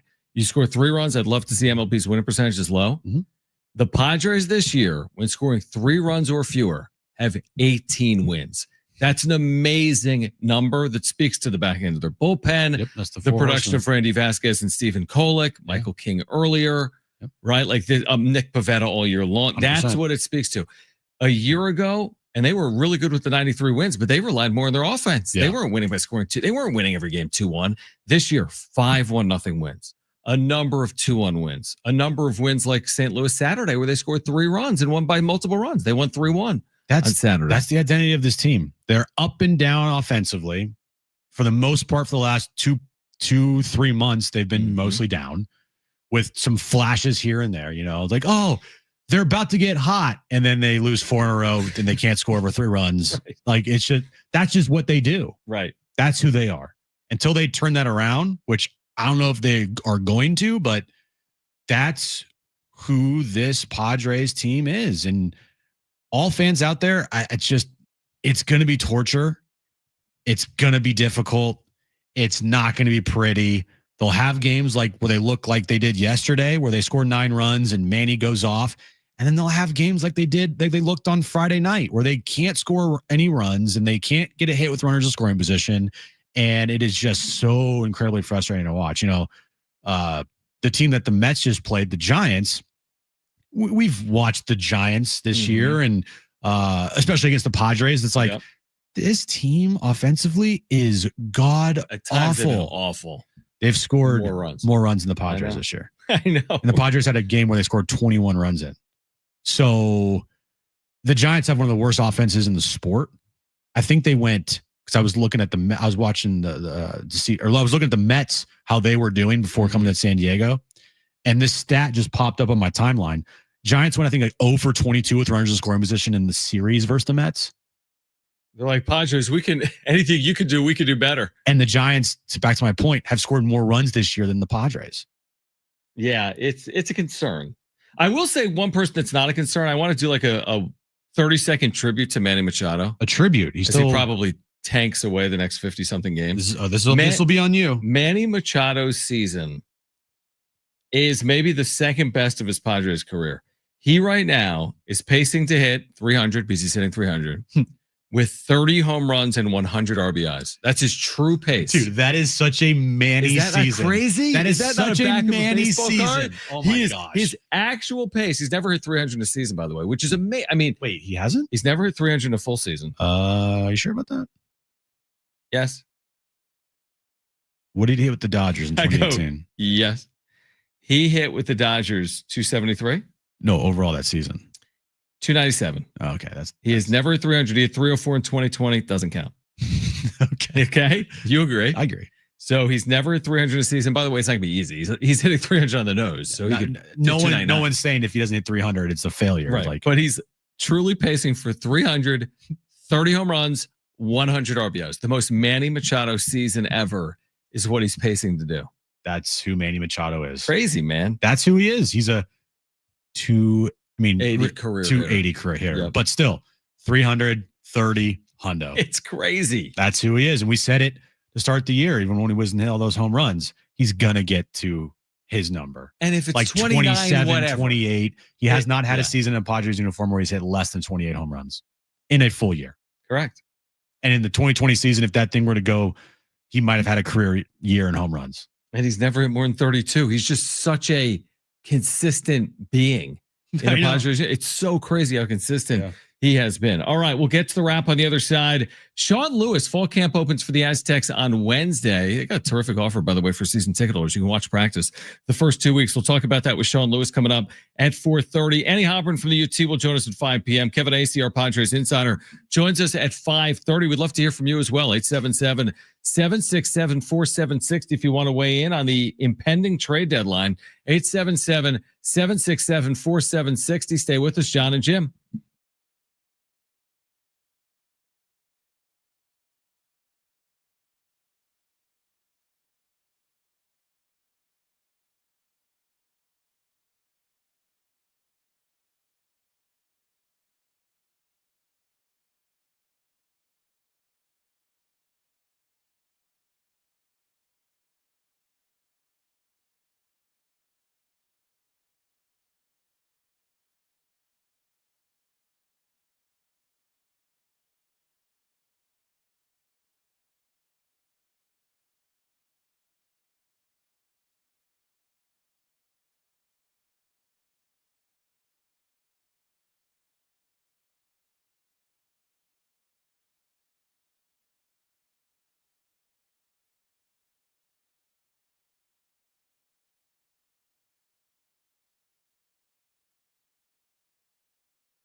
All right, so today's brought to you by Anderson Plumbing, Heating, and Air. Padres start a 3-game series with the New York Mets tonight at Petco Park. 6:40 first pitch. Dylan Cease on the mound for the Padres. One trade to report in baseball today. Old friend Chris Paddock was traded from the Twins to the Tigers, and SDFC picked up 3 points Saturday night with their 1-0 victory over Nashville. Anderson's drain stoppage guarantee solves issues for $63, or it's on the house. Nobody wows clients like they do. Anderson Plumbing, Heating, and Air has been privileged to serve over 500,000 residential clients for more than 45 years. Visit AndersonPHA.com today.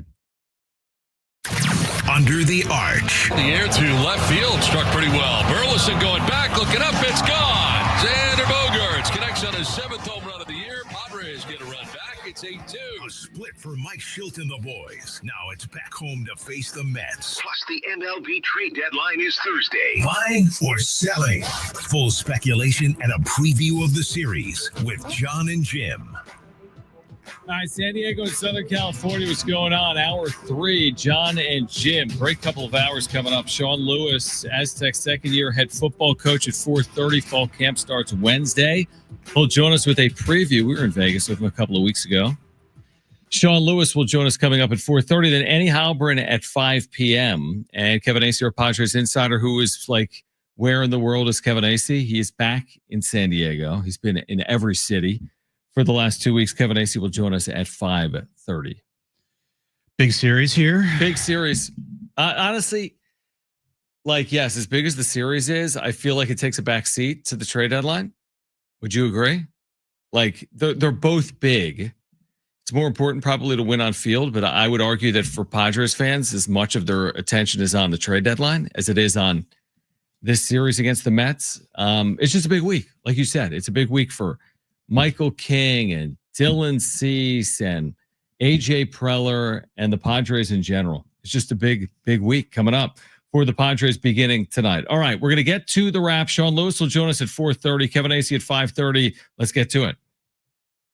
Time for the wrap. Presented by Sombrero Mexican Food. Check out their website at sombreromex.com. Will you guys be watching Thursday's Hall of Fame game between the Chargers and the Lions? Yeah, it's football. Football will be on. There's no baseball Thursday night. And the trade deadline will be over. Oh, yeah. So it's not like we're sitting there on our phones. I'm just scrolling constantly waiting for AJ Preller to do something. The trade deadline was at whenever the game's on, 5 o'clock, I'm assuming. Yeah. So if the trade deadline was at 5 o'clock, or if it was at like 5:30, I would be occupied with other things. But yeah, no baseball Thursday night. Padres have an off day. The trade deadline will already expired earlier in the day. Yeah, I'll have football on. Oh, my gosh. Absolutely. I mean, this is kind of a big deal. Lions Kind of. could represent the NFC in the Super Bowl. Chargers could be an NFL team. So you get Lions and Chargers meeting on a Thursday night in Canton, the Ohio. Lions could be in the Super Bowl. Yeah, I mean, you got. I think they're among the favorites in the NFC. Are they not? Well, Detroit is a -1 favorite over the Chargers on Thursday night's Hall of Fame game. How many do you think that Herbert stays in for the whole game? And do you think if there's overtime, you stick with Herbert, or does he come back in if it goes to OT? Same thing with Goff. Yeah, I think they're going to treat this like if this were the Super Bowl. I would just run them every play. Just run the quarterback. Quarterback option? Yes, just right up the middle. Quarterback sneak? Every play. Try to perfect what Philadelphia has done with the tush push. Yeah. For Herbert Yeah, and Goff on Thursday night. Yeah. Next question. Will the Mavericks regret trading away Luka, who now happens to be skinny and in shape? Where's the photo? You can find it. Well, I know, but I mean, that's like when you say, "How do you spell Pharaoh Compton's name?" He was on the cover of Health magazine recently, and he looks completely changed. Yeah, he looks like a before and after Weight Watchers photo. Yeah, I see it now. He looks so good. I'm like, he's too skinny, but he's really tall, so it doesn't, it's not like some skinny kid. He's a big. He's big, but he's just took all the fat off. He did that in 2 months, basically. I think this is a giant FU to everybody that called him fat last year, and especially to the Mavericks organization. Watch out for a big Luka year. mean, every year is a big Luka year. That Luka has not been a problem, right? I mean, you could argue his defense, but he's been in NBA Finals. He's been among the elite scorers in the NBA. I think they'll regret the Luka trade because it was a bad trade. They benefit from Cooper Flagg walks in the door. Right, yeah. They may reconstruct the roster to be among the better rosters in the Western Conference, but you traded away Luka. Of course you could regret it, whether he's out of shape, in shape, skinny or not. It's Luka, one of the most explosive dynamic scorers in the history of the NBA. So I don't care if Luka looks identical. They could still regret it. Him looking better, they probably regret it too. And good on Luka for taking this seriously, getting in shape, losing all that fat. If you're the Lakers organization right now, you got to be like, oh, this is a dream. Because you can tell somebody, hey, we need you to do this, we need you to do that. But it's up to that person and that player to actually go out and do it. I'm sure with the Mavs, they probably, hey, Luka, can we get in shape here? And it just didn't happen. And now, after a half a season with the Lakers, he goes out and completely transforms his body. Maybe it took what happened in Dallas for him to kind of get to this point. It was even at the end of the year, JJ Redick was like, we weren't in championship shape. He didn't say Luka. Right, because you're not going to say that about Luka. But he said we weren't in championship shape. Well, Luka right now looks like he's in like Olympic soccer shape. He looks so good. All right, next question. What kind of shape is Bronny in, though? Good point. Yeah, exactly. Should the Padres trade Dylan Cease? Don't even sugarcoat it. Should they? Should they? I don't know if they should, but like should, it might be the wrong word. Like, should they trade Dylan Cease? Probably not. Will they trade Dylan Cease? There's a high likelihood that will happen. But should they trade Dylan Cease? I would say no. You're not doing this because you want to trade Dylan Cease. You're doing this because you don't have any other option to round out the rest of your roster, right? Yes, I would agree. I do not think they should trade Dylan Cease. Now, I said I don't think they should trade Juan Soto. And they were better after trading Juan Soto. So it's not a right or wrong answer because it's subjective. We'll see what happens in the future, which nobody can predict. But I personally wouldn't trade Dylan Cease. Now, I might change my tune if he sucks tonight.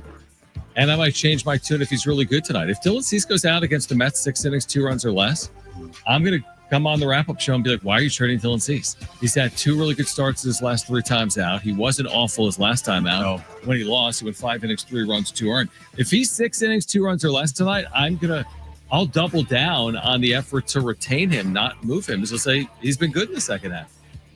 Yeah, it'll be difficult tonight if he goes out there and shoves against the Mets and helps end their 7-game winning streak. Because now you're AJ and you're like, well, I've been talking to teams for the last 3 weeks here and in the offseason about Dylan Cease. I need to improve other parts of my team. And Dylan seems like the player that would be the best course of action to do that. He's actually not pitching really well. It's just they're stuck in between a rock and a hard place with him, I feel like. Yeah, it's weird because if he doesn't pitch well tonight, again, does he have amazing value as a rental if he goes out there and goes 3 innings tonight, last 6 runs? Now, hopefully that doesn't happen. His value does go up if he pitches well tonight, though. You think about that. But I think his value goes up for the Padres. Yes. Because you could make the argument he's just been better. What if AJ just stands pat the deadline? No moves. No moves, dude. 0% chance. Okay. I will do the show with a backwards hat. That's it. I will do the show backwards. You won't even be able to hear me. I'll do the show. I will be facing the television. Backwards? I'll do the entire show backwards if there's 0 moves. Will you dress like crisscross and then be backwards? I'll wear my clothing backwards if he makes no moves. Totally crossed out, John. That's what I'll do. Backwards everything. All right, next question. Will baseball have a work stoppage prior to 2027? I'll say no. Just because I know baseball can't afford to have a work stoppage. Right. They have too much good momentum going for them over the last couple years. And if you have a work stoppage, you just take all that good momentum and throw it out the window because people will move on from you very quickly. Yeah, I agree. Now, if it's hey, we miss a week, I don't think it's going to matter. People would get over it. But you miss a half a year and you end up pulling the 60-game crap again. Now, they had to do it in COVID year, but you end up doing the 60-game thing or whatever, people aren't going to like that. I think there'll be every story under the sun, and I think there'll be crazy animosity just like last time and the time before. And I think ultimately, when there's a true deadline, a deal will be made between the players' union and the commissioner's office or the owners. We still have a year and a half on that, but I'm not expecting them to miss a significant amount of time. I'm not expecting them to miss any time, truthfully, in 2027. All right, 877. What do you got? Nothing. Continue. Are you expecting them? No, you said you weren't expecting them to miss time. No, I just saw something on social media. We'll hear from Michael King and Mike Schilt coming up here later this hour. Okay, we can do it even on the other side of a break. We have Sean Lewis at 4:30, but we do want to go to the phones. 877-767-4760. Matt wants to weigh in. And Matt, you're on with Jon and Jim. Thanks for calling in. Hey, guys. Just want to congratulate you on your award. I think you guys are really objective, and I appreciate it. And for your next negotiation, I hope you treat it like Juan Soto and get the most compensation. 100%. We will absolutely do that. Thank you.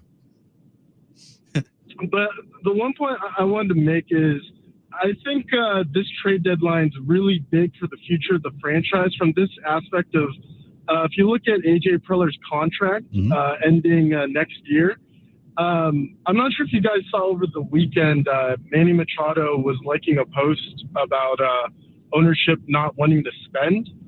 But it really makes me wonder that if that's the case, and let's say AJ wasn't able to make that Duran deal because ownership didn't want to support him and putting all those assets, I do start wondering if AJ's future here is in question. I mean, he has been in the job for quite a bit. And, I don't think necessarily he's done anything wrong, but, he might just say, hey, it's a different ownership. It's a different vision to, what I signed up for. I've called in before and said I'm Mr. I think Mike Rizzo would be perfect for this current ownership, but I just want your guys' take on that. Matt, appreciate it. Matt. It's so hard to have a conversation about a GM's future in the middle of a year because everything's going to change in 8 to 12 weeks. They're either going to exceed expectations or fall short. Right. Or be somewhere, I guess, in the middle. But it's hard to have the AJ Preller conversation July 28th. What if they have success? What if they don't? So I just think it's a very hard conversation to have on AJ Preller right now. I think you give him the reins right now and you see what happens, but that doesn't guarantee it long term. Why did Manny deactivate his Instagram account? Oh, I have no idea. I didn't know he did. Yeah, he did that over the weekend. Now that happened after the back and forth with him and Jon Jay. Maybe because of that. Maybe Jon Jay was DMing him. It's a very weird thing why he did that. It's very odd. Maybe he says, you know what? Maybe it's the Sean Lewis. I'm not going on social media. He said post-game, he was very honest yesterday. Oh, yeah. He said, you know what? Here's the thing. For us to reach our goals, I got to play like that. Yeah. That's basically what he said. I got to be at my best. There's no way around this. You need the 300 hitting Manny Machado. That's a top 5 dangerous offensive weapon in the National League. So maybe it's you know what? A little less Instagram, a little more hitting. And he's been an unbelievable hitter here in 2025. We'll hear from Michael King on the other side. We're also going to hear from Mike Schilt. We have his pregame comments with the media. We'll share that with you coming up later this hour as well. Sean Lewis, our guest at 4:30. San Diego State's football coach. Fall camp opens on Wednesday. So stay with us, Jon and Jim, San Diego Sports 760 live on the iHeartRadio app.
All right, Jon and Jim, San Diego Sports 760. Sean Lewis, Aztecs football coach, will join us coming up in 10 minutes. Then Andy Halpern at 5 p.m. and Kevin Acey at 5:30. And we're going to hear from Mike Schilt this hour. We have the Mike Schilt sound. We have Michael King talking about his sim game as well. I didn't know he was speaking to the media after his sim game. After allowing that homer to Trenton Brooks, you thought he might just run into the clubhouse. It's like, I don't want to talk about that. That was awful for me. The worst player on our team. Bench is cleared. I mean, there's no bench. There's just one team. Trenton Brooks like, suck it, Mike. You think that happened? I don't think so. Either do I. Do you want to hear from that, Michael King? Do we want to hear from King? We do want to hear from Michael King. We have Michael King. Here's Michael King after his sim start where he did give up a home run to the magic bullet himself, Trenton Brooks. Yep.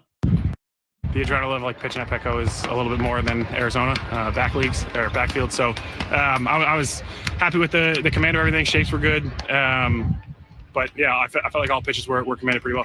Why was so like this was a pretty intense game and 9 behind you? Yeah. Why was that setting so important to you at this stage? I mean, it just becomes more game-like, you know.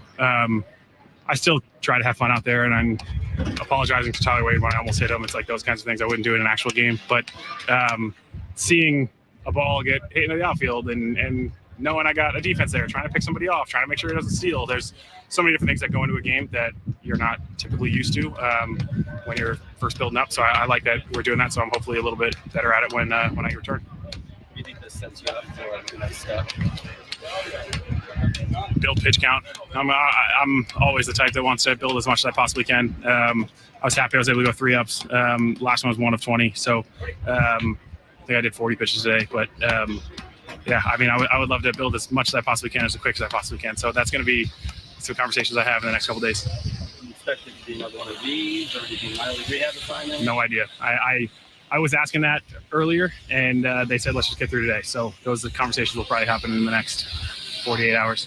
Is this the first one in uniform? No. Okay. No. Yeah, second one. It's important to put the uniform on there. Yeah. Oh, second one in uniform. It's closer and closer to returning, John. I mean, let's do the math on it.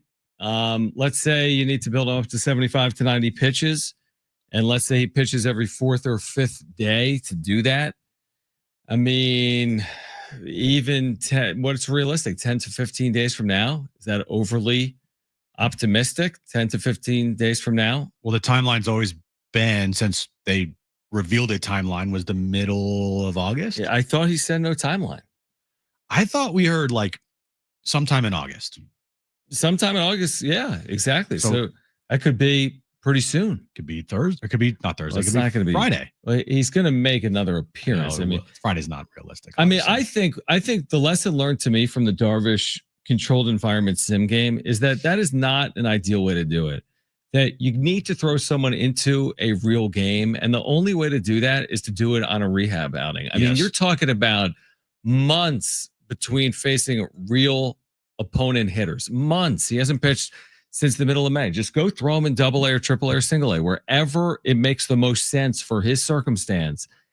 To me, he's got to have one of those. So you have one of those, you see how he reacts to it, and then maybe 5 or 6 days later, he's in the major leagues. But I mean, based on what he's saying and based on what's playing out, I would be surprised if it took more than another like 15 days, truthfully, for him to get back. My best guess, with all of that being said by you, I'll go with the 3 games, sometime in the 3-game series against the Giants, either August 11th, 12th, or 13th. That's when I'm going with when he'll return. I mean, I buy that. Let's say there's another sim game in 3, 4, 5 days. Again, I don't know. This weekend.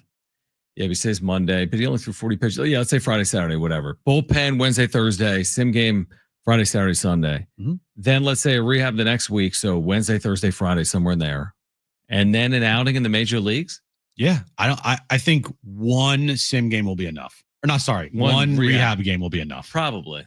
Why pitch him multiple rehab games and waste pitches down the minors when he could be doing that at the big league level? No, the only factor is just building him up, presumably. I mean, you're not going to put him into a big league game on a 40 pitch count. It's going to have to be in a 60 pitch count, I would think, if not more. So it's encouraging that they'll get him out there. But the part that's unknown is how he looks. Right. I mean, if he's giving up bombs to Trent Brooks and almost hitting Tyler Wade. Right. Well, this is a sim game in the middle of the afternoon. It's a sim game. I get it. It's a sim game. Sim games are what they are. And we'll have to see. We'll hear from Michael Schilt. We'll hear from Mike Schilt coming up later in the hour. But Mike King spoke earlier, and Michael Schilt will speak later. You know what he's going to say. Well, I've already seen what he says. I know, like it's such a atypical thing for a manager to say on the trade deadline about a player that's injured coming back. Well, he's right. He's like, if they do get the real King, they're not making a bigger acquisition. I agree. Yeah, that's like the same thing in 2022 with Tatis, but that never happened. Correct. That was on Tatis. 100%. So we'll see, but we'll hear from Michael Schilt coming up at 4:45. On the other side, Aztec head football coach Sean Lewis. Fall camp opens for the Aztecs on Wednesday. He sat down with the media earlier today. He's going to join us live on the other side of a break with more on season number 2 on the Mesa. Then Annie Halpern will join us at 5, and coming up at 5:30, Kevin Acee, our Padres insider. But Sean Lewis, head coach at San Diego State, joins us next on Jon and Jim.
All right, this update's brought to you by Sid's Carpet Barn. Padres and Mets start a 3-game series tonight at Petco Park. 6:40 first pitch. Dylan Cease will be on the mound for the Padres tonight when it might be his final start in a Padres uniform.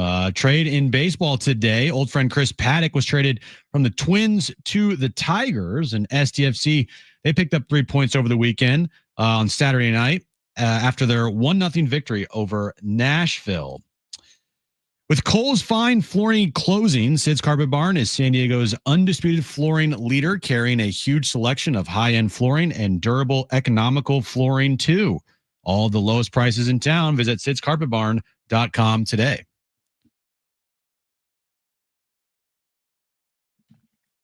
All right, we're expected to connect with Sean Lewis momentarily. We'll hear from Mike Schilt coming up in about 15 minutes. He has spoken with the media. Juan Soto returns. The New York Mets are in town. And Soto was with Scott Boras this afternoon, his agent. Oh, must be nice. San Diego. Of course, Boras out of Anaheim, Southern California, often at Petco Park. And there this afternoon as well.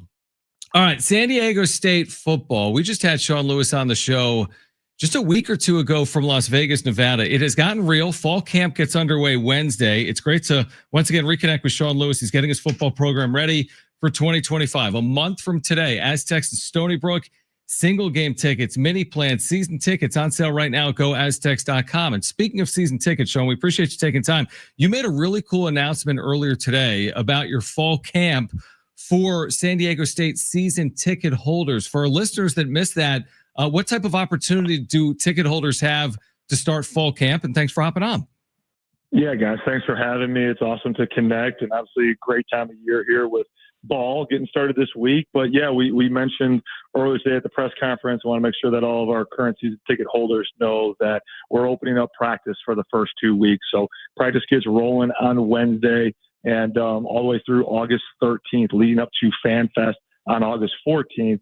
Our practices that go from 9:30 into 11:30 in the morning will be open to current season ticket holders. So excited to open the doors, welcome them, as a way to say thanks for their support and being there with us last year as we got this thing rolling. And then obviously for those that are going to be with us and hopefully more come on board as well as season ticket holders in some capacity to join us and to pack the snap and get this thing rocking and rolling.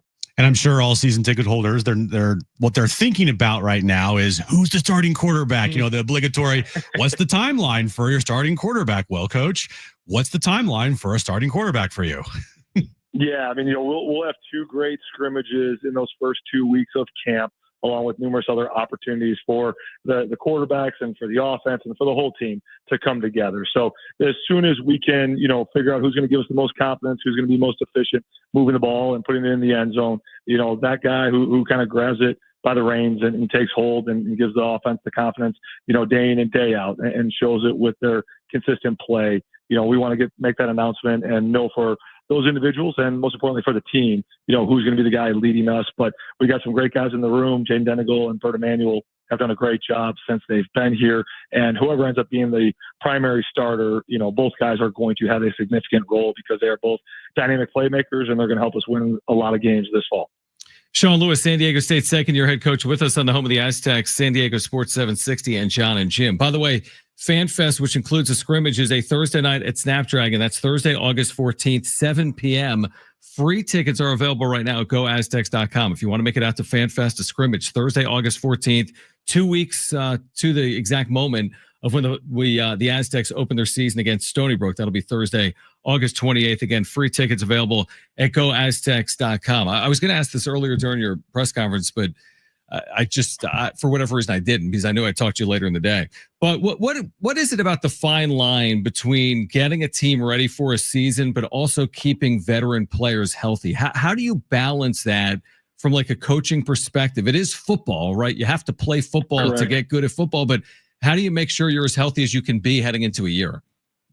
Yeah, I mean, it's obviously something that we work hand in hand with our strength and conditioning staff and, using all the information that is at our disposal, right? To get good at this game, you have to have physical practices. You need to work on the basic fundamentals and the skills of blocking and tackling, regardless of scheme. That's how the game is won. And you have to go through, the experience of camp, and going through everything that entails. Yet I think we are, smart enough in the game here now to know that more is not always better. Sometimes more is just more, and really having detailed, specific plans for where guys are in their journeys, right? Like where a guy like Chris Johnson, a guy like Eric Butler, or a guy like Ross, those guys are at a different point with the number of game reps that they have logged.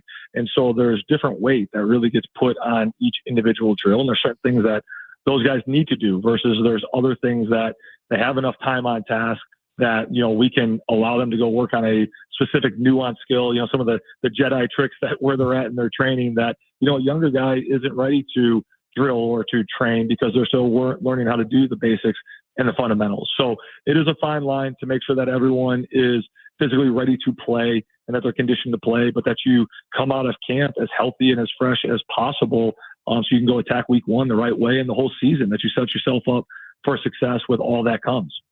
So you put on social media 8 days ago. You're going dark for the season. How much better is your life now that you've decided to do that? I tell you what, there's a lot more mental capacity that's used for other things. That you can just have better focus. We talk all the time about the way that we define focus is really kind of the depth and the direction of where your time, energy, and effort is at. And if you get sucked into the algorithm, obviously your time and attention is getting sucked there when it could be used in other spots. And again, we've talked about before, just, hey, the opportunity that we have for this club and the decision that these players have made and the staff has made with how important this season is, because it's the next one, and how important it is for these guys to earn great opportunities and for us to restore pride in the program. Hey, remove distractions. As Kobe said, we're going to edit our life here and go to work. And I'll see everyone on social media on the other side of a great run here. Sean Lewis with us right now on Jon and Jim. I'm curious, Sean, because you played, and then there's always the next, version. There's always a younger generation, so to speak. Are there more challenges on players to stay focused, or were there always challenges, whether we're playing football in 1980 or 2000 or 2025? Is it more challenging for young people to stay focused on the task at hand, or has that always been an issue regardless of generation?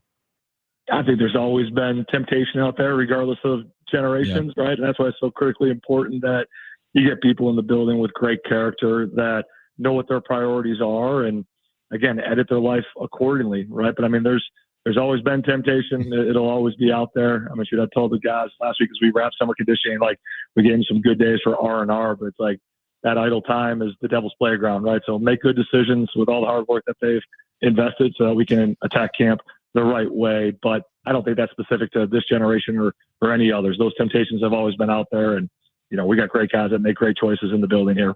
Well, you're not on social media anymore, the Aztec football account, and you're doing this new series called The Climb. A couple days ago, they released the first episode. I'm sure you've seen it, obviously. What was the decision behind going behind the scenes at such a, big clip here with everything that you guys are doing, from the white shirts to the workouts to how you have to earn things? How do you feel so far about the inside look that the fans get to see now of your football club? I think it was great, and I feel awesome about the production that's been put out, the product that has been put out. I think our sport is very unique to where very often, our supporters, our fans, the community, they don't get to see our guys without their helmets off and truly know and understand who these people are under the pads and how amazing young men they are, and then want to do a great job really telling the story, right? Each team every year and each program around the country has all these unbelievable stories, that's going on within the building. And again, there's all these unbelievable platforms that are out there to be able to share that story, to connect the community. So if there's someone, hey, kind of on the fence, why should I support this team? What is it that makes them special? What are they about? They get to see the story. They get to hear the story, and I think there's a lot of messaging within that, that has resonated with our team, but I believe that will resonate with our community that, hey, let's get some tickets. Let's go support these guys. There's a character, there's a player, there's a coach that, really spoke to me and, draws them into being a part of this great climb that we are working on. Sean Lewis with us right now on Jon and Jim. Sometimes across sports, people get enamored with something that isn't necessarily the difference between winning and losing. We concern ourselves with the top scorers in basketball, or the furthest home runs in baseball, or sometimes skill in football. But you mentioned something today, one of the determining factors for your team in general is just going to be physicality and toughness. Obviously, that's always starting up front on both sides of the line of scrimmage. How does that play out? How do you make sure you have a group that can deal with the rigors of 12 consecutive football games, at least from a physicality and toughness mindset? yeah, they embrace it, right? They take on the challenge, they take on the opportunity to make that a part of their DNA, and they embrace it with pride. Because again, whether it's the game of football or it's life, right? Like, we're going to be faced with tough times, but those tough times don't last. Tough people do. So having a team that is resilient, having a team that is willing to go harder, longer than anyone on the field is a definite competitive advantage.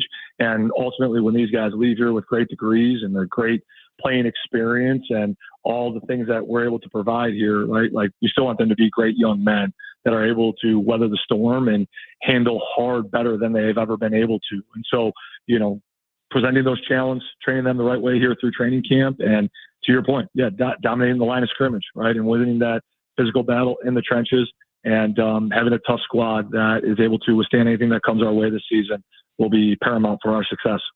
Sean, we're excited to see this football team in action again. For season ticket holders, you can do that beginning Wednesday morning, the first practice of the 2025 season when it comes to fall camp. And we're a month out right now from that opener at Snapdragon against Stony Brook. And again, single game tickets, mini plans, season tickets are on sale right now at goaztecs.com. Sean, appreciate the time. We will see you Wednesday morning. And thanks for joining us as always.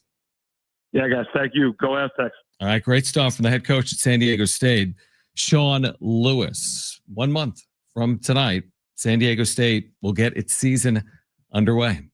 That happened quickly. Isn't that fun? The football offseason is so long too. No. Are you ready? No, not yet. But I bought. You saw my. Did you see what I bought? didn't. What'd you? Oh no, I did see what you bought. Okay. Yeah. Like you have to have this. I'm assuming like Sean might not have this, but I need this. Yeah. He has other thing. I've got. I did not see that. College football 25. See, that thing is. I went to a Barnes and Noble, still in business. Barnes and Noble. Did you go to the one over off Friars?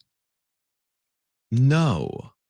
There's one over by the BJ's. Over by there's like a Vaughn. I should have. Yeah, there's a Vaughn's, and then there's it's over by the hotel that we went to for the card. Oh yes, no, I did. Yeah. I did, but guess what? They didn't have it. I ended up going to a second. But they had this. Whoa, this thing it's like 400 pages, every team in FBS, including San Diego State. Great way to prep. Yes, I was going to say, you need this. It's not good. It's not like, hey, you just want to take in a game, drink a beer, have a hot dog. Like if I'm like looking right now, I just pulled to the Colorado State Rams page. There's a lot of info, dude. Look at that. Look how much information is in there. Oh my goodness. Linebackers in 2023, they lost. Wait. It's too much. You can't even, a lot of it doesn't make sense. Why is this the right year? Yeah, they go through the last couple of years. Oh, okay. I was going to say there's a lot of 23 in here. 23 and then 24 and then. Oh, okay. But it's got everything you need. Like honestly, not everything, but it's a good way to get ready for a year. This makes me dizzy looking at all this here. There's a lot. I got to buy another one because they have an FCS one. They packed in a lot. How many words are in this? Have you ever read this many words in your life? No, I have never read that many words in my life. What's a book? All right, we're going to hear from both Michael Schilt. Yes, Michael Schilt and Mike King. What's Manny's full name? Manny Machado. Manny Machado. And we're going to hear from Manny Machado as well in the upcoming trade deadline. Annie Halpern at 5 p.m. Kevin AC at 5:30. Stay with us, Jon and Jim, San Diego Sports 760 live on the iHeartRadio app.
All right, Jon and Jim, San Diego Sports 760. A lot of Padres talk coming up over the next hour. Annie Halpern will join us, I believe, from Petco. Theoretically, I think from Petco. She's definitely at Petco Park. Definitely from 100%. Oh, yeah, she's well, at she was Petco. there earlier. Like 100% she's there. 100%. Like 100. She went to get like 150%. Even there's no such thing as 150%. 100% chance you said Dylan Cease was going to get traded, and here we are. He's pitching tonight. There's still there's still time, John. Did you still feel that confident? No. No, I don't. Anyway, Annie Halpern will join us at 5. Kevin Acee will join us at 5:30. Why don't we hear from Mike Schild? Michael Schild? Yeah, Michael Schild. We're going to hear from Manny Machado as well in the trade deadline coming up in the 5 o'clock hour. But let's start with Mike Schild. Now, where does this start, Brent? All right. How it feels. They haven't been home for 2 weeks. Oh, okay. They haven't been home for 2 weeks. Yeah. How does it feel? This is a tough one. How does it feel to be back home, Mike?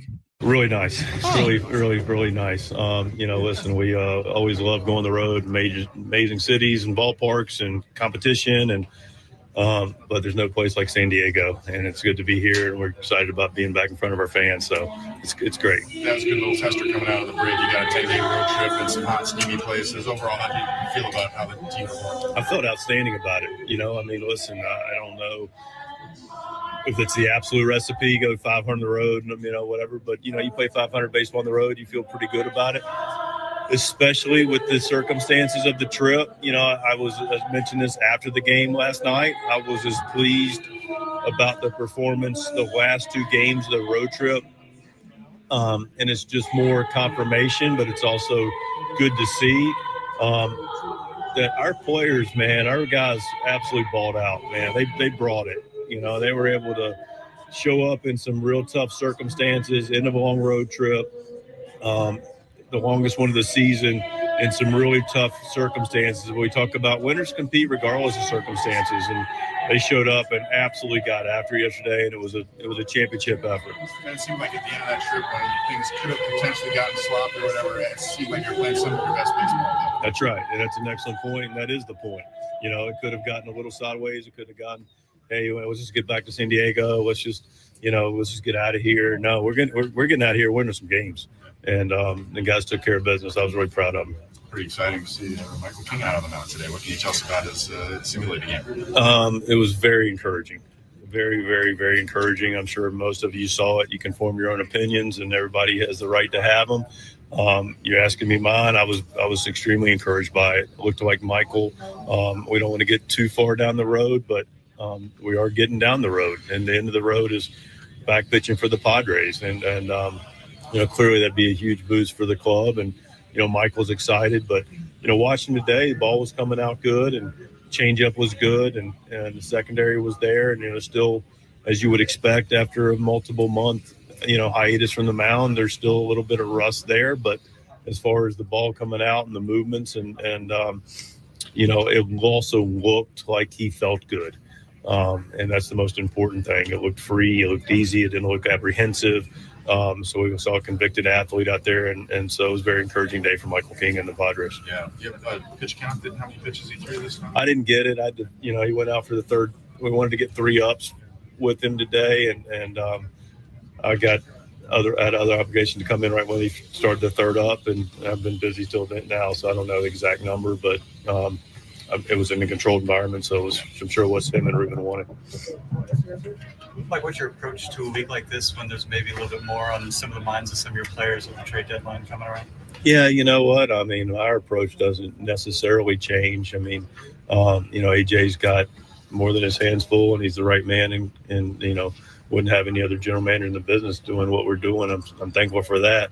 As far as the players go, it's really just about business as usual, showing up, making sure everybody's positive and prepared, and enjoying the competition and being together. There's nobody that I'm aware of. There's a lot of stuff. I don't know how much, but my guess there's a lot of stuff out there for players, and who's going there, and the fact of the matter is, after doing this a long time, and our players especially know that a high percentage is completely unfounded and has not a lot of merit behind it. The wrap-up point is we just stay focused on what's the task at hand today's, competing and looking to beat the Mets. So what would you expect to see from Dylan Cease tonight? Dylan's best version of himself. I mean, Dylan's been good. It's hard to say because he hadn't had as many results. We haven't scored for Dylan a ton. There's been one or two swings or situations that have bitten, and led to a number that, after 5 or 6 innings, he's sitting at 3 or 4 runs, and we just hadn't been able to, score 5 or 6, which would, help the cause. But I thought Dylan's stuff's been good. There's been multiple times, the last several outings that I look up and he's been efficient. I go, okay, because at least for me, I'm always kind of gauging where he's at and where the game's going. And I'm starting thinking, oh, man, this guy's got 7 tonight. This guy's got 8 tonight. Heck, this guy's got no hit stuff tonight. And we're in the 3rd, no hit. And then you look up in the 5th and, a base hit or something happens and then the guy puts a homer for, hit the 2-run homer. And it's like, the calculus changes. But, I feel good about the way the ball's coming out overall. We've seen Manny carry this team in different stretches this season. What have you seen him recently, especially that last stretch in St. Louis? Yeah, I've just seen Manny just take what the game gives him. Manny's just been so consistent in his – he's got such a beautiful swing. It starts there. He's got such a repeatable swing as we continue to celebrate the milestones that are Manny Machado and be able to look and reflect on his career, look at some of the highlights. You look and you go, yep, that swing looks right. That's the same swing. That's the same swing. That's the same swing, And so he's got such a nice, simple approach with his swing. He's got a good mental approach to it. And he's just getting balls on the plate and he's using the whole field. And that's really a recipe for a guy that's got exceptional talent. We'll announce that after the game. Mike, is there any concerns for delegation?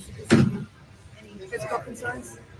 No, there are physical concerns. We would address them. We would do something to give them a little bit of a breather. But, we're going to be intentional about taking an extra day when we can get it for them or not. That's just, we're really smart about that. It also helps some other guys. So it's not Darvish in a silo. It's, bigger picture. And, Hughes recovering well and feels good. And, looking forward to take the ball soon. Say this an extra day here there to help the other guy. Like after a trip like that one and the heat and all those guys, does that factor into decision making? Part of the season, coming off the trip, no days off, all of that is a factor. So we around the All-Star break always intentional about using both sides of it to be smart and create breaks so we can have guys fresh for the final stretch.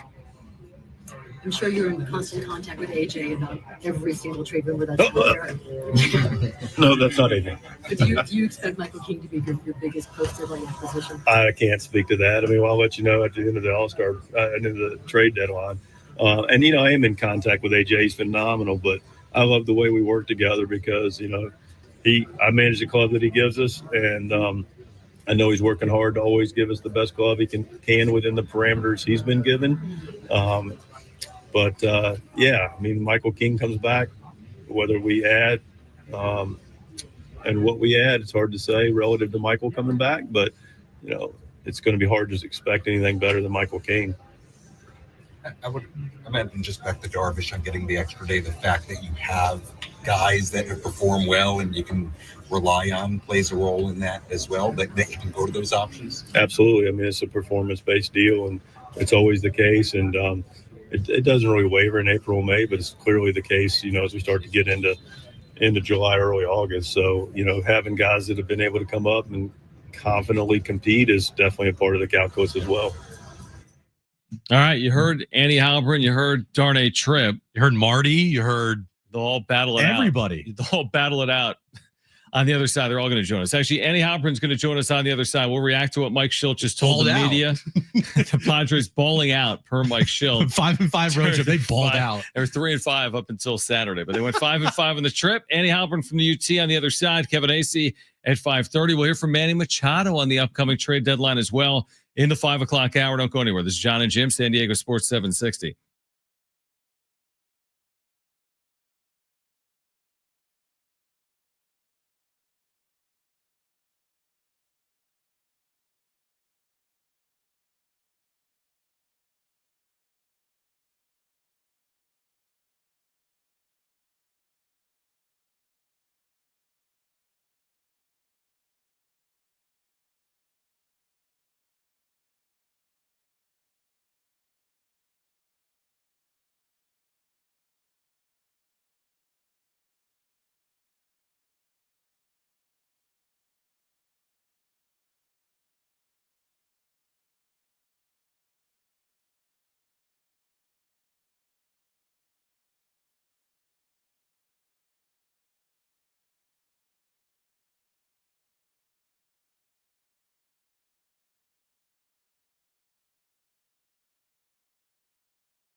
All right, this update is brought to you by Sid's Carpet Barn. Padres and Mets start a 3-game series at Petco Park tonight. 6:40 first pitch. Dylan Cease on the mound in what could be his final start in a Padres uniform. Moving over to trade deadline news. There's one trade today.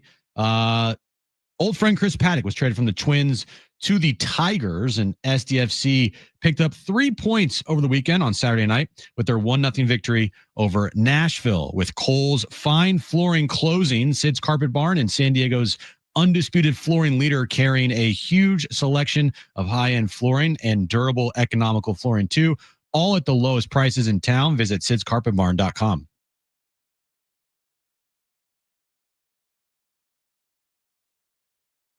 It's Jon and Jim to warm up that drive home.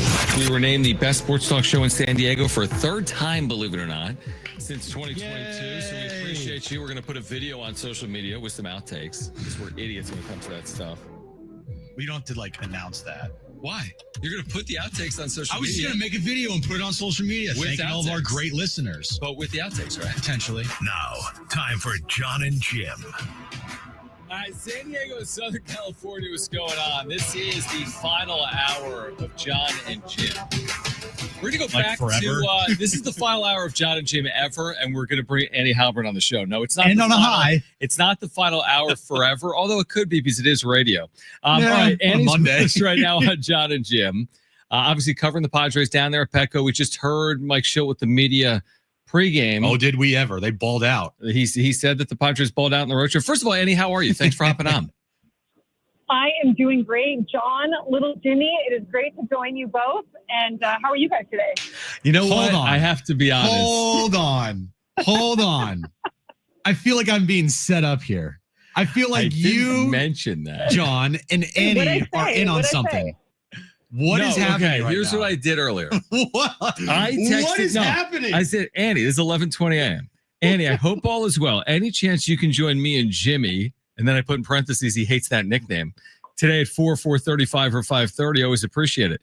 Hi, Jon. I will join you and little Jimmy. Oh, boy. If And then it's Jimmy, it has to be little Jimmy, because Jimmy's so little Jimmy, Wow. Well, so there goes. There it is. That's great. John, thanks for joining us, Jimmy. Annie. Appreciate it. We'll talk to you next. No, I'm just kidding. You're welcome. You're welcome. Wow. Little Jimmy. All right. Little Jimmy. I like that. Okay, Annie, here's my question, because you've covered the Padres for a long time and you've been around teams at deadlines. So that's my question here. What is the feeling around a team heading into this time of year when you're just a day or two or three away and you might be adding and you may be subtracting? What's that like for a team as it deals with that part of the season? Yeah, I think it can really affect a clubhouse if you let it. But this is a team that is very Schilt-driven in the sense of we're just going to focus on what we can focus on. We're going to control what we can control.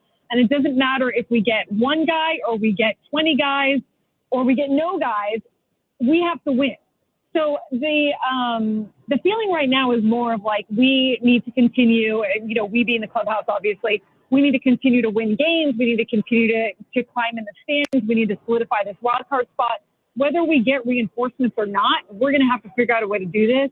So that's kind of the stance that they're taking. However, there is talk amongst them. They were asked, different guys were asked a little bit about Dylan Cease, what's going to happen if he gets traded, or Robert Suarez. So you start getting some of that chatter. Even Jake Cronenworth, you start getting some of that chatter around the clubhouse of, hey, it's a business. We don't want to see anyone go, but sometimes things like that happen. But we hope that we can keep the team intact and that sort of thing. And that continues to ramp up through the deadline, and then depending on who gets dealt, right? I mean, it can be a bummer for a clubhouse, and it can be exciting for a clubhouse at the same time. It can be a lot of bittersweet feelings when something like that happens, especially if they go this route, which is, I think, the hardest route to go when you're a buyer and a seller, and you don't have a ton of maybe farm collateral to give, nor maybe a ton of money. You might have to give up some pieces that make your team better. I mean, another team's going to want that, right? They're going to want your good pieces, or at least your semi-good pieces. So it really puts them walking a tightrope, I think. you might get some really good returns, and especially for guys who might be on expiring contracts, but you might also have some holes depending on who you get back in your lineup or in your pitching staff. All right, Annie, if you were AJ Preller and you're in the situation you are now, and you're looking at, all right, I have to trade one of the pieces that is currently on my major league roster of either Jake Cronenworth or Dylan Cease or Robert Suarez, which route would you go if you were AJ? I hate this question. Yeah, it's difficult. I know. It is. It's very difficult because it's a hard question to answer. Like, I look at their rotation and I think, how in the world can you trade Dylan Cease? You've got Darvish, where you don't know what his condition is going to be week to week. Michael King, although he had a good outing today and he did his up down and, threw 40 pitches and he's trending back, to coming back and being the pitcher that he was. You just never know, right? If you're going to have a setback or if there's that length of time that he was off. Could be a silver lining for the team in that he's got a fresh arm, but it could also take him a little while to knock that rust off and get back to the guy that, he knows he can be. So Dylan Cease, I understand the desire where it's like he hasn't been having his best year and he's going to be leaving at the end of the year anyways, most likely. You really are giving up kind of a big hole in the starting rotation in terms of like someone that is going to be dependable and who you can at least dream on becoming the guy that maybe he used to be, or at least having some of the flashes that he used to have. I think it's hard, to see that. Robert Suarez, I think, honestly, Jim, to answer your question, I think it'd have to be Robert Suarez. And I say that even begrudgingly because it's hard to find a closer, right? And you can take any of those guys, they're 4 horsemen. Take those other 3 horsemen, you can make that guy into the closer role, but you're not always guaranteed that mentally, they're going to be able to execute the way that they need to. There's a different kind of pressure that comes with that. I think that you've got an excellent bullpen, but that bullpen has been tested all year long. And would any of us be super surprised if any of those arms get tired here, or they knock on wood, they haven't had any injuries, but in that bullpen, but. You just kind of wonder what the rest of the season's going to hold. At the same time, I say all this and it's like, hey, scared money don't make money, right? He's going to have to pull the trigger somewhere, and you can't hold on to all of these guys as precious gems if you do need to make your team better in some ways. So I'm going to go with my answer is Robert Suarez, but I think it is a really tough question. It is a tough question. Completely agree with that. Annie Halpern with us right now on Jon and Jim, San Diego Sports 760 from Petco Park. We were observing earlier, Annie, just like the level of productivity from Manny Machado. It is amazing how year in and year out, he's like the same player. He's going to maybe hit 300. He's maybe going to hit 30 home runs. He's maybe going to drive in 100. He's in the midst of another remarkable year. What do you make of his consistency? Because he's among the most consistent players in the sport of baseball. Yeah. I get spoiled by it. I really do. I mean, he makes it look so easy. He kind of goes about things in a very effortless fashion, but he puts the work in. I mean, this guy has his routine down. He's got all of the things that he does at home to take care of his body. And that's also why he thinks he's going to be playing for a long time, because he is ahead of all the technology. If there's new technology or new things that you can do to better rehabilitate or work on your body, he's doing it not just at Petco Park, but he's doing it at his house too. And he's just kind of so even keel, right? I mean, doesn't matter good or bad. He kind of stays the course. We all understand the whole back of the baseball card thing because of him. But what I think is really cool about Manny is we saw it in this last road trip. If he goes on one of these heaters like he's prone to do, where he has, 25, 30, 35 game stretch where he just is really, really hot, he tends to do that in the second half, right? He tends to kind of put the team on his back in the second half. And I think it's going to be fun to watch to see if he can do that this year. He needs help. I think you can't just expect me to do this alone. He definitely needs some help in that lineup to go where they want to go in the second half. But you can kind of see that, just that switch flip with Manny, where it's like, all right, he knows his body well enough to know, now I'm going to push a little harder.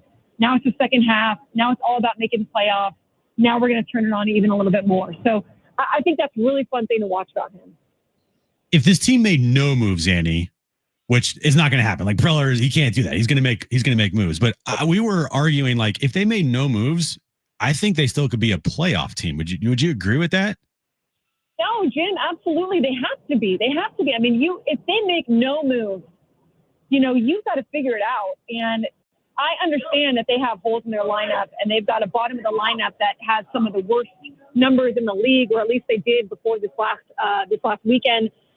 They don't have a lot of slug in their lineup. That's really hurting them. But at the same time, you have a top six, a core six, that should be at least able to carry you through stretches where you can at least kind of, go on some heaters, kind of bank some wins.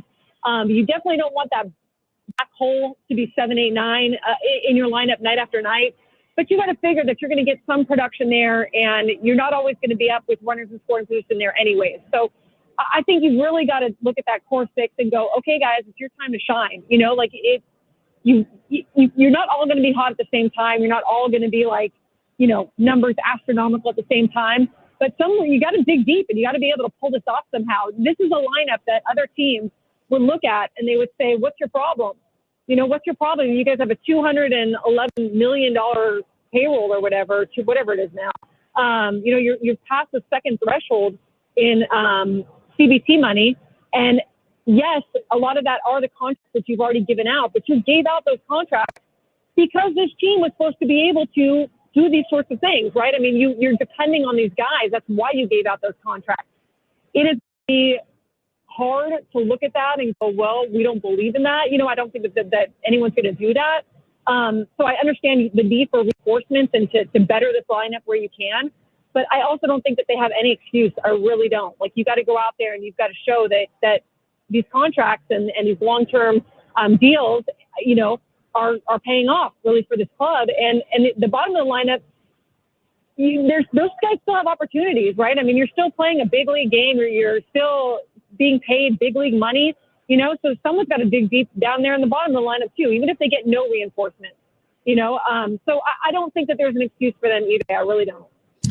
Real quick, Annie, for me, final one is just how concerning to you is Yu Darvish? Not the fact that they might push him back a day or whatever it is, but just the way that he's pitched basically since returning. I think it's concerning. I think you're seeing a guy that is doing everything he can to be out there and to give his team as much as he has. But this isn't the Yu Darvish, I don't think, that we saw last year in the playoffs. I mean, that Yu Darvish, although he missed all that time because of that personal issue, and he still was dealing with some elbow stuff last year, it wasn't the same as what he's dealing with this year. He was able to come back and be really dominant in the playoffs. And I don't know that you're going to be able to see that guy this year. At least we don't know that yet. We're just not certain of that yet. So I do think it's concerning. Is he going to be able to last the whole year? Is he going to be able to go at least 5 or 6 innings every time he's out there? Is he going to be able to hold the opponent's runs? I don't know any of those questions.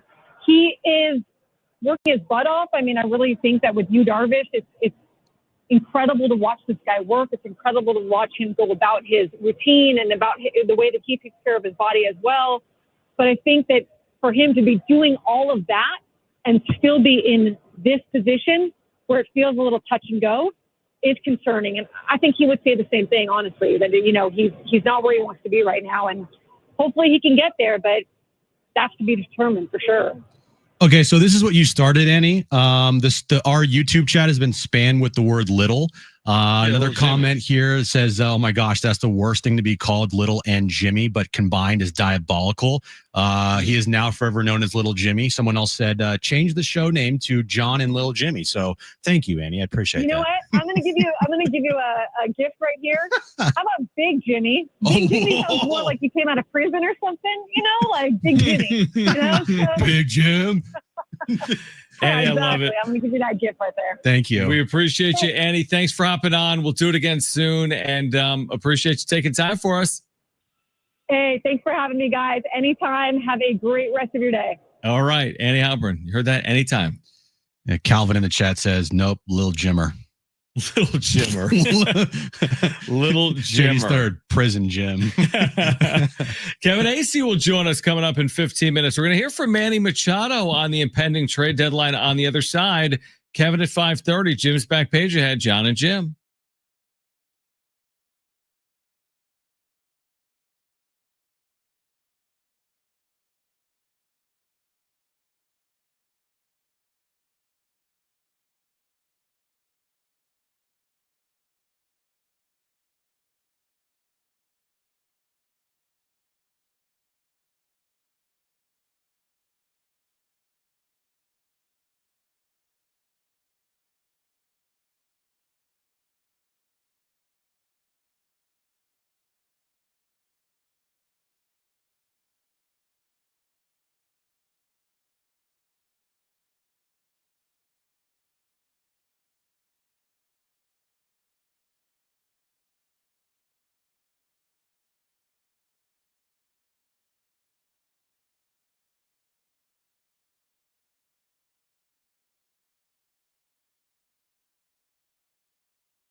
Kevin AC on the upcoming trade deadline in 11 minutes.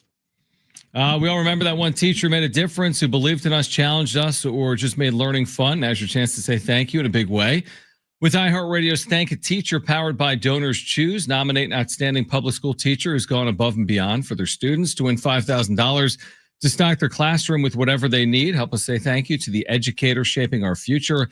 Nominate your favorite teacher at iHeartRadio.com/teachers. I'm sure Manny Machado is pumped about the trade deadline, right? He's very pumped. Now, could he be on the move? All right. So I give Marty credit for asking.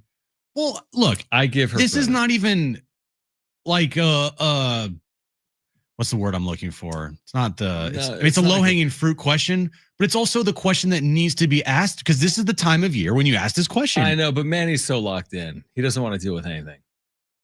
It's Manny. It's not like you're asking this question to Jake Cronenworth. You're asking this question to Manny Machado. Because you're saying he's not going anywhere, but Jake could be on the move, so it's kind of weird to ask it to Jake. Well, that also it's Manny Machado. He's the leader of this team. He's the best player on this team. He's the captain of this team. Right. Like you ask the captain and the leader of this team this question. Leave the question on when you pull it up. Yeah, that's not what I'm cutting out. Okay. Oh yeah. I got you. Oh yeah, he did curse. He cursed. But that's one curse. Yeah, man. Marty asked the right questions. She always does. Yeah, I was saying I wouldn't ask it because I know he'd just bite my head off. But still, that's why. I mean, you ask the question, right? Even you ask the question, even sometimes if you know the answer. Sometimes, not all. Yeah, definitely. No, definitely. But because you have to ask. But it's because you have to ask the question, and you have to, what's their response going to be to the easiest question to answer ever? Let's hear from Manny. It's the trade deadline week, and AJ Preller is your GM. What about it? What is it like? I mean, what is it like just chasing the rumors, not knowing what's going to happen? That you Oh man, I got look, videotape that right there. Look, that's my guy today. That's what I got to worry about tonight. That's the only thing I got to worry about. Is trying to beat that guy tonight. And that's the only thing that's important. He's not going to be like, hey, listen, we need an upgrade at catcher. I mean, let's be honest. I think don't he want to was say it to their face, but we need an upgrade. So he took Marty's camera and then pointed it towards the television. I believe Frankie Montas, who's a starting pitcher tonight for the that's Mets. what he pointed to. Yeah, which is interesting. He's got a 4.62 ERA and 5 starts this season. Yeah, he's been a lot like Dylan Cease, right? Yeah. He's been kind of had an average handful of starts. I mean, that's what I would have expected out of Manny Machado. I wouldn't expect him to be like, yeah, we got to upgrade the back end. We really do. And we got it. This catcher situation is not playing out. Yeah. You never know what you're going to get when you ask Manny. I posted something on Saturday. I do appreciate the transparency. When he was asked about Jon Jay Saturday. Oh, yeah. He held nothing back. I mean, most athletes are not like that anymore. Everyone is so PC. Oh, you know what? I don't want to get into that. Like, that's what most athletes would say. I'm not going to get into that. We'll play it out on field, I'm not going to get it. No, he is so honest, almost to a fault. I respect it, man. He's polarizing. It's rare for a baseball player to be like that. He's so authentic. You just don't get that with players. I'll tell you what, man. If I was in that clubhouse asking Manny Machado questions, I'd be scared for my life. Yeah, he is. He really is. I mean, he's an intimidating type, but that's like to his credit. It's just who he is. Yeah, he's had some interesting. I'll tell you, man. He's had some very interesting back and forth with Marty over the years. 100%. Again, that's where Marty's really good in those settings. She is not scared to ask the question, and he'll bite back, and then she reacts to that. Yeah, Marty's a pro. She knows what she's doing. But Manny will do that to a number of reporters. And like the longer I've been around Manny Machado in terms of watching him in a Padres uniform for the last 7 years, the more I kind of appreciate it, truthfully, because you get that from no one else. When's he going to bark back at Darnay Tripp? I think it's out of respect when he does it, not to take anything away from Darnay. I'm just kidding. But I think when like Kevin, who's with them all year, or Marty, who's been covering him since he got there, is there every game. I just feel like when he gets comfortable with someone, he's more willing to do it. Yeah. Manny does dunk on Kevin a good amount, but there's also a relationship there behind the scenes and off the record. And it's a very professional relationship that Kevin has. I mean, Manny will dunk on Kevin from time to time, but you know what?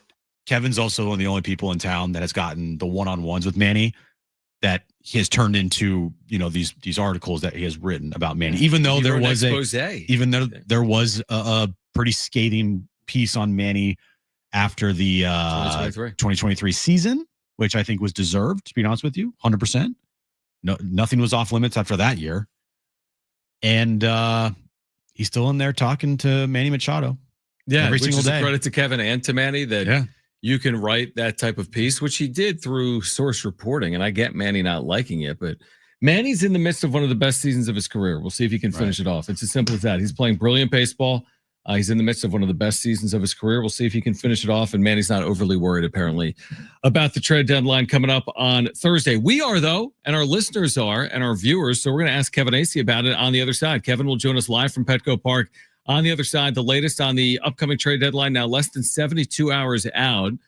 Plus, what is now next for you, Darvish? It's believed that he will be pushed back a day. But we'll catch up about everything with Kevin Acee on the other side. We're here until 6 p.m. We have a giveaway, by the way.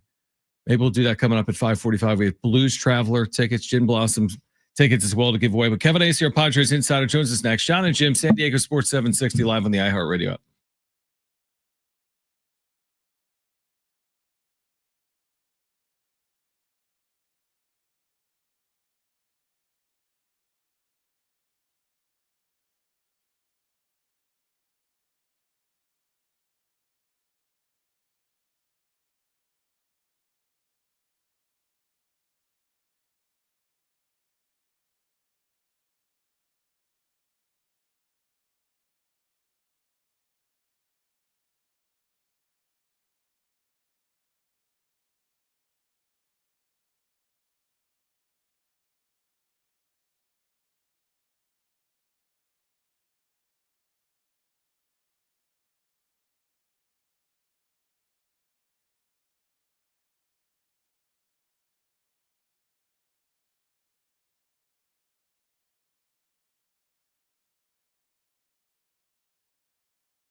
This update's brought to you by Staples Stores. Padres start a 3-game series with the New York Mets tonight at Petco Park. 6:40 first pitch. Dylan Cease on the mound for the Padres.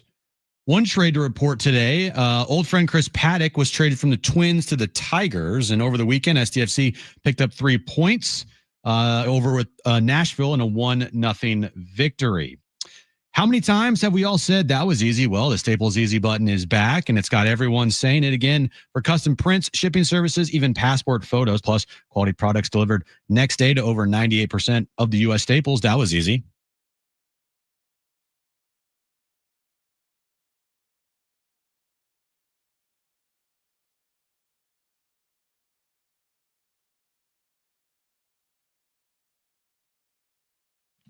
All right, we're going to try to connect with Kevin momentarily. His planes, trains, automobiles trip, I think, is over. He's been everywhere over the last 2 weeks, so we'll try to connect with Kevin momentarily. Now still work, question mark? He's calling you right now, bro. So Kevin Acee will join us shortly. He's been writing extensively about the Padres. It's basically his job. Oh, I didn't know He's that. been doing it. All right, Kevin Acee is with us. He has been all over this country over the last 2 weeks. And right now, of course, is keeping his eye on the upcoming trade deadline and this Padres Mets series as well. So, Kevin, we always appreciate you joining us here, Jon and Jim, San Diego Sports 760. As we approach Thursday, do you still believe the most likely outcome remains a mix of buying and selling? Is that appropriate to say that there could be buying along with selling? Is that how you see it over the next 3 days? I do. I don't know what the remaining options are. I don't know. I really don't know the specifics on that, but I do know where they stand and what other people have said that they're doing. Heck, what people inside have basically indicated that they're trying to do. So yes. Feels like tonight's Dylan Cease start is very big for multiple reasons. Not like how would you view tonight's start for Dylan Cease? Yes. So a little bit extra added, sure. But we've been saying this, and I think it's big either way. Look, if another team wants him, yes, people get drunk at the deadline and go off of like one performance or whatever. But if a team that wants him has had people watching him, and they're seeing the same things the Padres are. And now, yeah, if they're on the fence and there's, whatever's happening with that deal, and then he goes out and he shoves against the Mets, sure, I suppose that could make some big difference. But I think that if he's going to be gone, almost whatever happens here is, he's going, not because the Padres don't think that he can be their guy at the end of the season. It's because that's the best way for them to make things work financially and to get the players they need. I apologize. Kevin Acee, our Padres insider. I'm just thinking out loud, like, can it be made the argument that if he pitches well tonight, the Mets have won 7 straight. So let's just say he goes 6 innings, the last 2 runs. Then his 3 post-All-Star break starts are all encouraging. You'd have that first start, he was really good. Second start, 5 innings, 3 runs, 2 earned is fine. And then if you, again, it's an if. We'll see how he pitches fine. But if he goes 6 innings, 2 runs or less, then all of a sudden, aren't you hurting your chances for the remainder of the season by trading away a guy that has proven that he can be effective in the second half of the year? Depending on what they do, right? I would think, unless you make all sorts of machinations that make it worth it for another team, Luis Ariz is unmovable with that contract, right? And those numbers. If Jake Cronenworth, if that's not somebody you want to give up for whatever you're getting, if what you're getting for Dylan Cease allows you to do these other things that you absolutely need, then that's why you're getting rid of Dylan Cease, not because of whatever results told you this. Now, if Dylan Cease had been, as you've said, it would be 3 okay starts.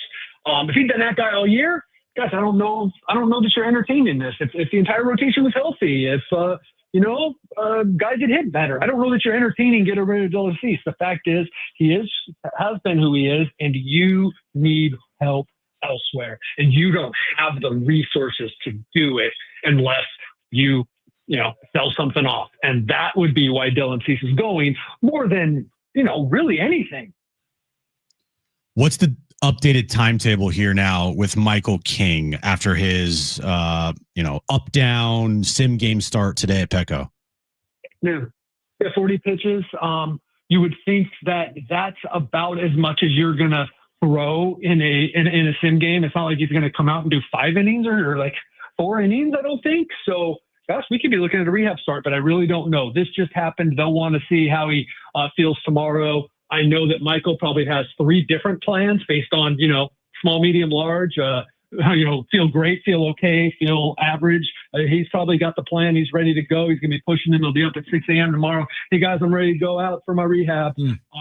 So that's good. If he's feeling good. And I could there be another live? Sure. But you go 40 pitches and it's this big production. And if you, are feeling as good as you said, and the stuff was good, like, what are you doing that again? Right? Like, I don't think that's the progression. I think we're talking a couple rehab starts, and then maybe Michael King is right. What are we, a couple days away from August? Maybe Michael King is right. He'll be back before his bobblehead night. Interesting. Yeah. I mean, it seems like it could be sooner rather than later, barring setbacks. Kevin Acee from the UT, our Padres insider, with us right now on Jon and Jim. We talk about the importance of Dylan Cease's start. What about you, Darvish, just to feel good about where you are? It sounds like he'll be pushed back a day. No big deal there. That's completely understandable. But if he goes out Wednesday, Kevin, and looks like he's looked recently, what is that telling AJ Preller less than 24 hours before the deadline? What impact does that have on the Padres? Yeah, it's just such a tricky one, right? Because, absolutely. If he goes out and looks bad, you're like, okay. Like, we think, let's say it's still the same, right? And they're like, man, the pitches look good. He's just a little rusty. Okay, fine. All right, that's what you believe. You don't know. And now you're getting closer to where one of the guys that you thought was going to get you to the playoffs and was going to help you in the playoffs, you don't know. So, yeah, that's a huge thing. Now, what if he goes out and has a decent game, right? He goes 5 2/3 and gives up a couple runs. Like, that was that great? I mean, yeah, I think you feel better, obviously, but like, man, I still think this rotation is just, it's rough. That's why I've started to talk about like creative solutions, right? Like, getting through the postseason, if they make it, like the Dodgers did last year, with Yamamoto, Flaherty, Buehler, and none of them were great last year. Like, I mean, Flaherty probably their best, right? Like, none of them were great. It was their bullpen and their creativity and their manager making the right moves. They got the Dodgers through through to the World Series last year and the championship. Obviously the trade deadline is going to tell us a lot about what they're thinking about how they can get through the final 2 months and the postseason with the pitching. What are the chances? We know that Preller's been working the phones nonstop. And we know that if there's a trade that he doesn't like, he might not make it, and he wants to get what he wants to get. I think we can all agree that as this team is constructed right now is probably good enough to make the postseason as is. Is there any chance in any world that they stand pat at the deadline? I think because of what you said, I think you've watched enough Preller deadlines. Sure. I don't think they stand pat, but like if they end up with a bench bat and a reliever and they're like, yep, we couldn't make anything. We were going to have to mortgage and we didn't like it. Yeah, I absolutely think that could be a possibility. Look, and I wrote this last night, but my newsletter was already like 3,600 words, so I left it out. So probably put in there tonight. Kevin Acee's our Padres insider. Say that again? They're flawed. But guess what? They are not the only team. As a matter of fact, you tell me the great team in the National League. Like, you tell me the great team in the National League. Like, they can make the playoffs as is. They can. Yeah, we're having that conversation. I don't think there's a team in the National League with more than 62 wins. Yeah, it is a very bunched up National League. Like, you're right, Kevin. The National League does feel kind of wide open this year. Like, at this point in time, things can change. The team could go on a big run here in the National League. But as of right now, the trade deadline, like, it's feels kind of wide open in the National League. I think your concern would be that then the Reds get Eugenio Suarez, right? Yeah. And like the Dodgers, add a starting pitcher, right? And like then your concern is, oh, wait, but like, yes, like, and I don't know if I said this to you guys. You're not, we all act like it. We all get myopic about the team that we cover and their flaws or how great they are. But at this time of year and all that, the flaws, you're not trying to beat the 27 Yankees to get into the playoffs. Okay. You're trying to beat the 2025 Reds, who are deeply flawed, just as flawed as you are. So, well, maybe they have better starting pitching. But like that, and you're just trying to win this year, like the Diamondbacks did in 2023. Like there has been a team to get into the playoffs like every year to do that. That's what you're trying to do. I guess I think we mentioned this. Rangers, to you. What were we saying? I'm not saying if you want to take, but let's just remember here again, not trying to beat the 27 Yankees. No, definitely not. Although it would be nice because if they beat the 27 Yankees, they might be winning the World Series this year. So, okay. So in your estimation, we come out of the trade deadline. You think the Padres' salary commitments are similar to where they are right now? Very, very. I mean, they're up over 220 million when you go all in, the CBT, penalties, player bonuses. I mean, they're ninth in the major leagues. Like yes. Could they come up with some more money if it theoretically? Yeah, I mean, sure. Okay. But like I've been told by them, we've already made our trades. That's like a symbolic way to say, like, if you're looking for the big moves, why don't you go ahead and check out our roster, Kevin? So, that's where they're at. And that's why we're talking about Dylan Cease or possibly someone else to go in order to finance.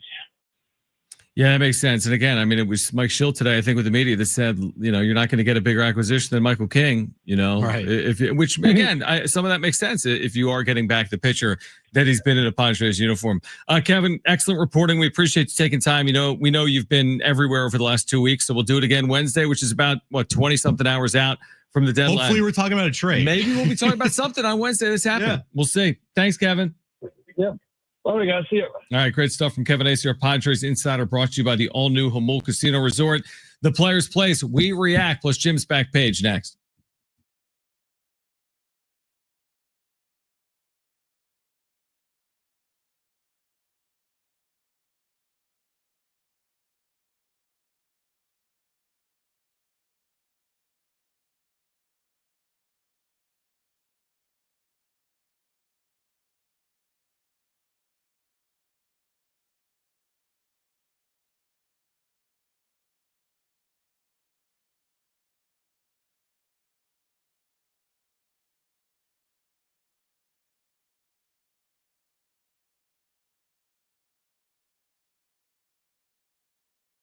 All right, so if you're maxed out on credit cards, you're struggling with high interest debt, you could pay it all off in days with Loan Pronto's Rapid Equity Loan. Hey guys, it is Schaefer. Get cash out now without touching your low rate first mortgage. No appraisals, no waiting, no BS. The Rapid Equity Loan program at Loan Pronto, it truly is amazing. One Loan Pronto client just got $300,000 approved. They did it in less than 24 hours, paying off debt and renovating their kitchen and cutting their monthly expenses by $1,800. Just a huge turnaround. Loan Pronto, instant approvals, low rates, no hard credit pulls up front. Listen, your home equity, it's yours. Use it. Get cash to consolidate your debt down to one easy low monthly payment. Call Loan Pronto now for a free instant appraisal for your home and see how much cash you can get today. Call now to start the conversation. 619-207-4336 or loanpronto.com. That's 619-207-4336. Get debt relief now at loanpronto.com. Equal housing lender, NMLS 1661781, unapproved credit, NMLSconsumeraccess.org.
All right, Jon and Jim, San Diego Sports 760. Join us tonight following Padres Mets game 1. Oh, yeah, on field the Padres are playing. We'll see if they can make it 3 straight wins, snap that Mets 7-game win streak. 6:40 first pitch, again, wrap-up show post-game. And then we're back here tomorrow, of course, at 2 p.m.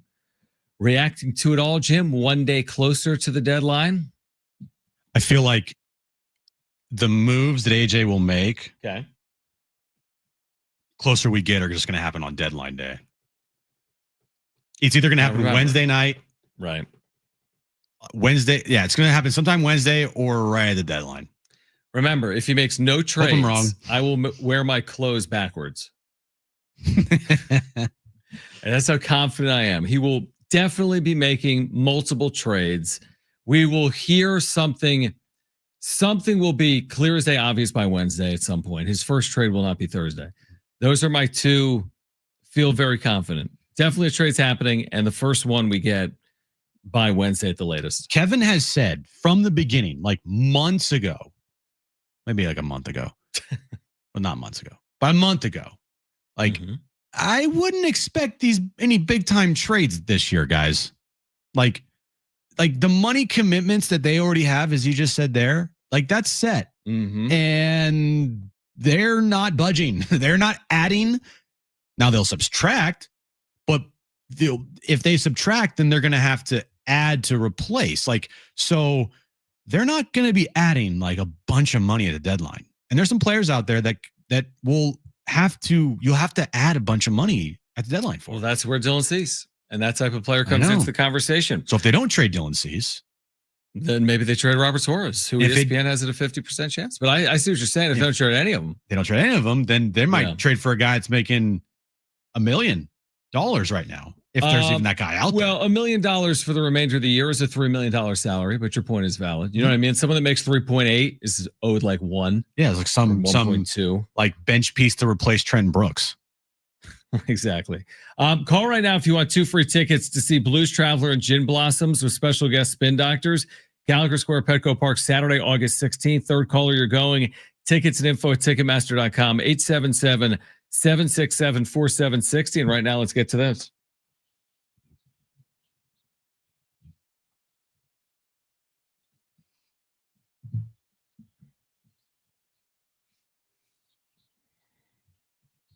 All right, it's a Monday, so that means it's Crumble Cookie Monday here on Jon and Jim. The Crumble Cookies of the week. These are good ones. Cookies and cream tres leches cake. Dude, sounds amazing. Chocolate strawberry cheesecake, which is a new item. Love me some cheesecake. A peanut butter crisp cookie featuring Butterfinger. Oh, it sounds incredible. Then we have a lemon bar cookie. A snickerdoodle skillet cookie. I love me some snickerdoodles. I was at so good. Yeah. Oh my gosh. A cake batter cookie and a double chocolate chip cookie. What? Let's go get them all. Now we can have a little piece of all of them. I need to bring in, maybe next week, I need to bring in Crumble Cookie to the studio so we can try it during Crumble Cookie Monday. Did you say tomorrow? Oh, Crumble Cookie Monday. I like it. Yeah. Because these are the crumble cookies of the week. These look delicious. And it would take minimum 3 people to finish all these cookies, maybe more. Because if you see, and Brent might be able to put them down. Brent would probably be able to put them down. You're right. He would absolutely be able to put them down. Moving on here. By the way, side note, I know you don't watch movies, but you do have Netflix. I do. And you've heard of Happy Gilmore. Of course. You've seen it. You've seen Happy Gilmore 1, right? Probably. Golf. Yeah, everybody's seen Happy Gilmore. Yep. Or at least bits and pieces of Happy Gilmore. Yeah, I've seen it. So last Friday, Happy Gilmore 2 released on Netflix after almost 30 years. Okay. And it became the #1 movie on Netflix. It was the talk of social media as far as the movies go on Netflix. And I watched it over the weekend. The best way I could describe it is it's the best, absolute worst movie I have ever seen in my entire life. I knew that's how it was going to be. I honestly knew that's how it was going to be. That's why I don't have I will watch stuff on Netflix. I don't have a strong desire to see it. They made a choice within the first 5 minutes of the movie. You're like, what are they doing? This is the path they're following. And then the second half of the movie, I'm like, okay, this has gone off the rails completely here. You think our show goes off the rails? This movie went so far off the rails. That would be my expectation. It probably wasn't supposed to win like a No. Academy Award. No, it was a cameo fest for sure. Every 2 seconds there was a different cameo. Every single character was a cameo almost. There was a bunch of professional golfers like like Scotty Scheffler, Rory, Brooks Koepka, Bryson DeChambeau. Like they played big roles in this movie. Did you count them as cameos? No, I said they counted as big roles. I thought they had big roles in this movie. See, I count. Well, I did too, but I still counted the golfers as cameos because I didn't know who they were. And then there's a couple. I mean, there's some funny moments in the movie. It's also very campy. But if you like think of a random celebrity, they're probably in this movie. Really? Oh yeah. Yeah. I liked it a lot. It was like I said. I told Brent and I said this to John. Brent, you weren't listening, but it's the best, worst movie I've ever seen. Well, you could say that about 80% of Adam Sandler movies. Oh, for sure. I think that's why I thought it was funny that over the weekend. It's like there was people that were complaining. They did the same thing with Deadpool. It's like it's campy. You guys it's supposed to be stupid. You're talking about an Adam Sandler movie like it's some sort of Al Pacino Oscar bait movie. It's an Adam Sandler movie. Yeah. It's supposed to be dumb, but it's going to be dumb funny. Is Xander Schauffele in it? Yes. Okay, then he actually has a really good moment in that in the movie. Then I'll watch it. I was going to text you, but I knew you weren't going to like run to your television to watch it. I wasn't. But there is a moment in the movie with Xander Schauffele that's actually pretty funny. Is Guy Fieri in it? 100%. Then I'll see it. But you just looked it up. No, but someone said the Aztec ties. It's just like there's so many cameos. You have Guy Fieri, whose son is a manager for San Diego State basketball, and then you have Xander. Yeah. So it's a cameo fest, and it rose to the #1 movie on Netflix, and even Taylor Swift put it on her Instagram. Like she put because her husband's in. And she said it was. She goes, "It's the funniest movie I've ever seen. 13 out of 10. Go watch it right now." So if you're Adam Sandler, you're like, yeah, got the Swifties. Okay, I like it. I mean, there's got to be a zillion people that have seen it. And finally, a stormtrooper helmet, John. Do you even know what that is? Yeah, the Star Wars guy. Good job. The main character. No, it's not. Yeah, it is. Dude with like the gun. Right? The main character. You could argue that some could argue that the real main character of Star Wars is a stormtrooper. Anyway, a stormtrooper helmet prop from Star Wars: A New Hope. So that's the very first movie that ever came out of Star Wars. Okay. Sold at an auction for $256,000. 256 grand. I said yes. Yeah, that's what you said. 256 grand for a stormtrooper helmet from the original Star Wars: A New Hope. That's not bad. But wouldn't there be a lot of those helmets? Probably not, because it's been so long that they've probably been lost or damaged, and yeah. So anyway, if you wanted a stormtrooper helmet from the original movie, I hope you have about $300,000 on in your back pocket. I'm good. Yeah. Finally, Wendy's is releasing a new Wednesday themed meal. The Wendy limited edition meal called Wednesday Wendy themed meal. I don't even, it doesn't say. Launches on August 4th in the US. It's a 10-piece chicken nugget, small fries, a dark cherry Raven's Blood Frosty, and 2 mystery dips of dread sauces with hot, sweet, and spooky flavors. Okay. The reason I say it, by the way, Eugenio Suarez, the #1 trade prospect on the market, may have just broke his hand. Oh my He was goodness. hit square flush with a fastball on his hand. So you weren't listening to me. Nobody cares about the Wendy's deal. Maybe look at this. Look at this. Wow. If he didn't break his hand, he's lucky. Oh, well, we said that about Tatis. He'll be fortunate if he didn't. If he didn't break his hand, he'll be dealt. If he did, he's going to stick around with the Diamondbacks for the next couple of months. All right, join us tonight for a wrap-up show. Back tomorrow at 2 p.m. to react to it all. Trade deadline's coming. For Brent and Jim, I'm John. Keep it here. This is San Diego Sports 760. Okay. Bye-bye.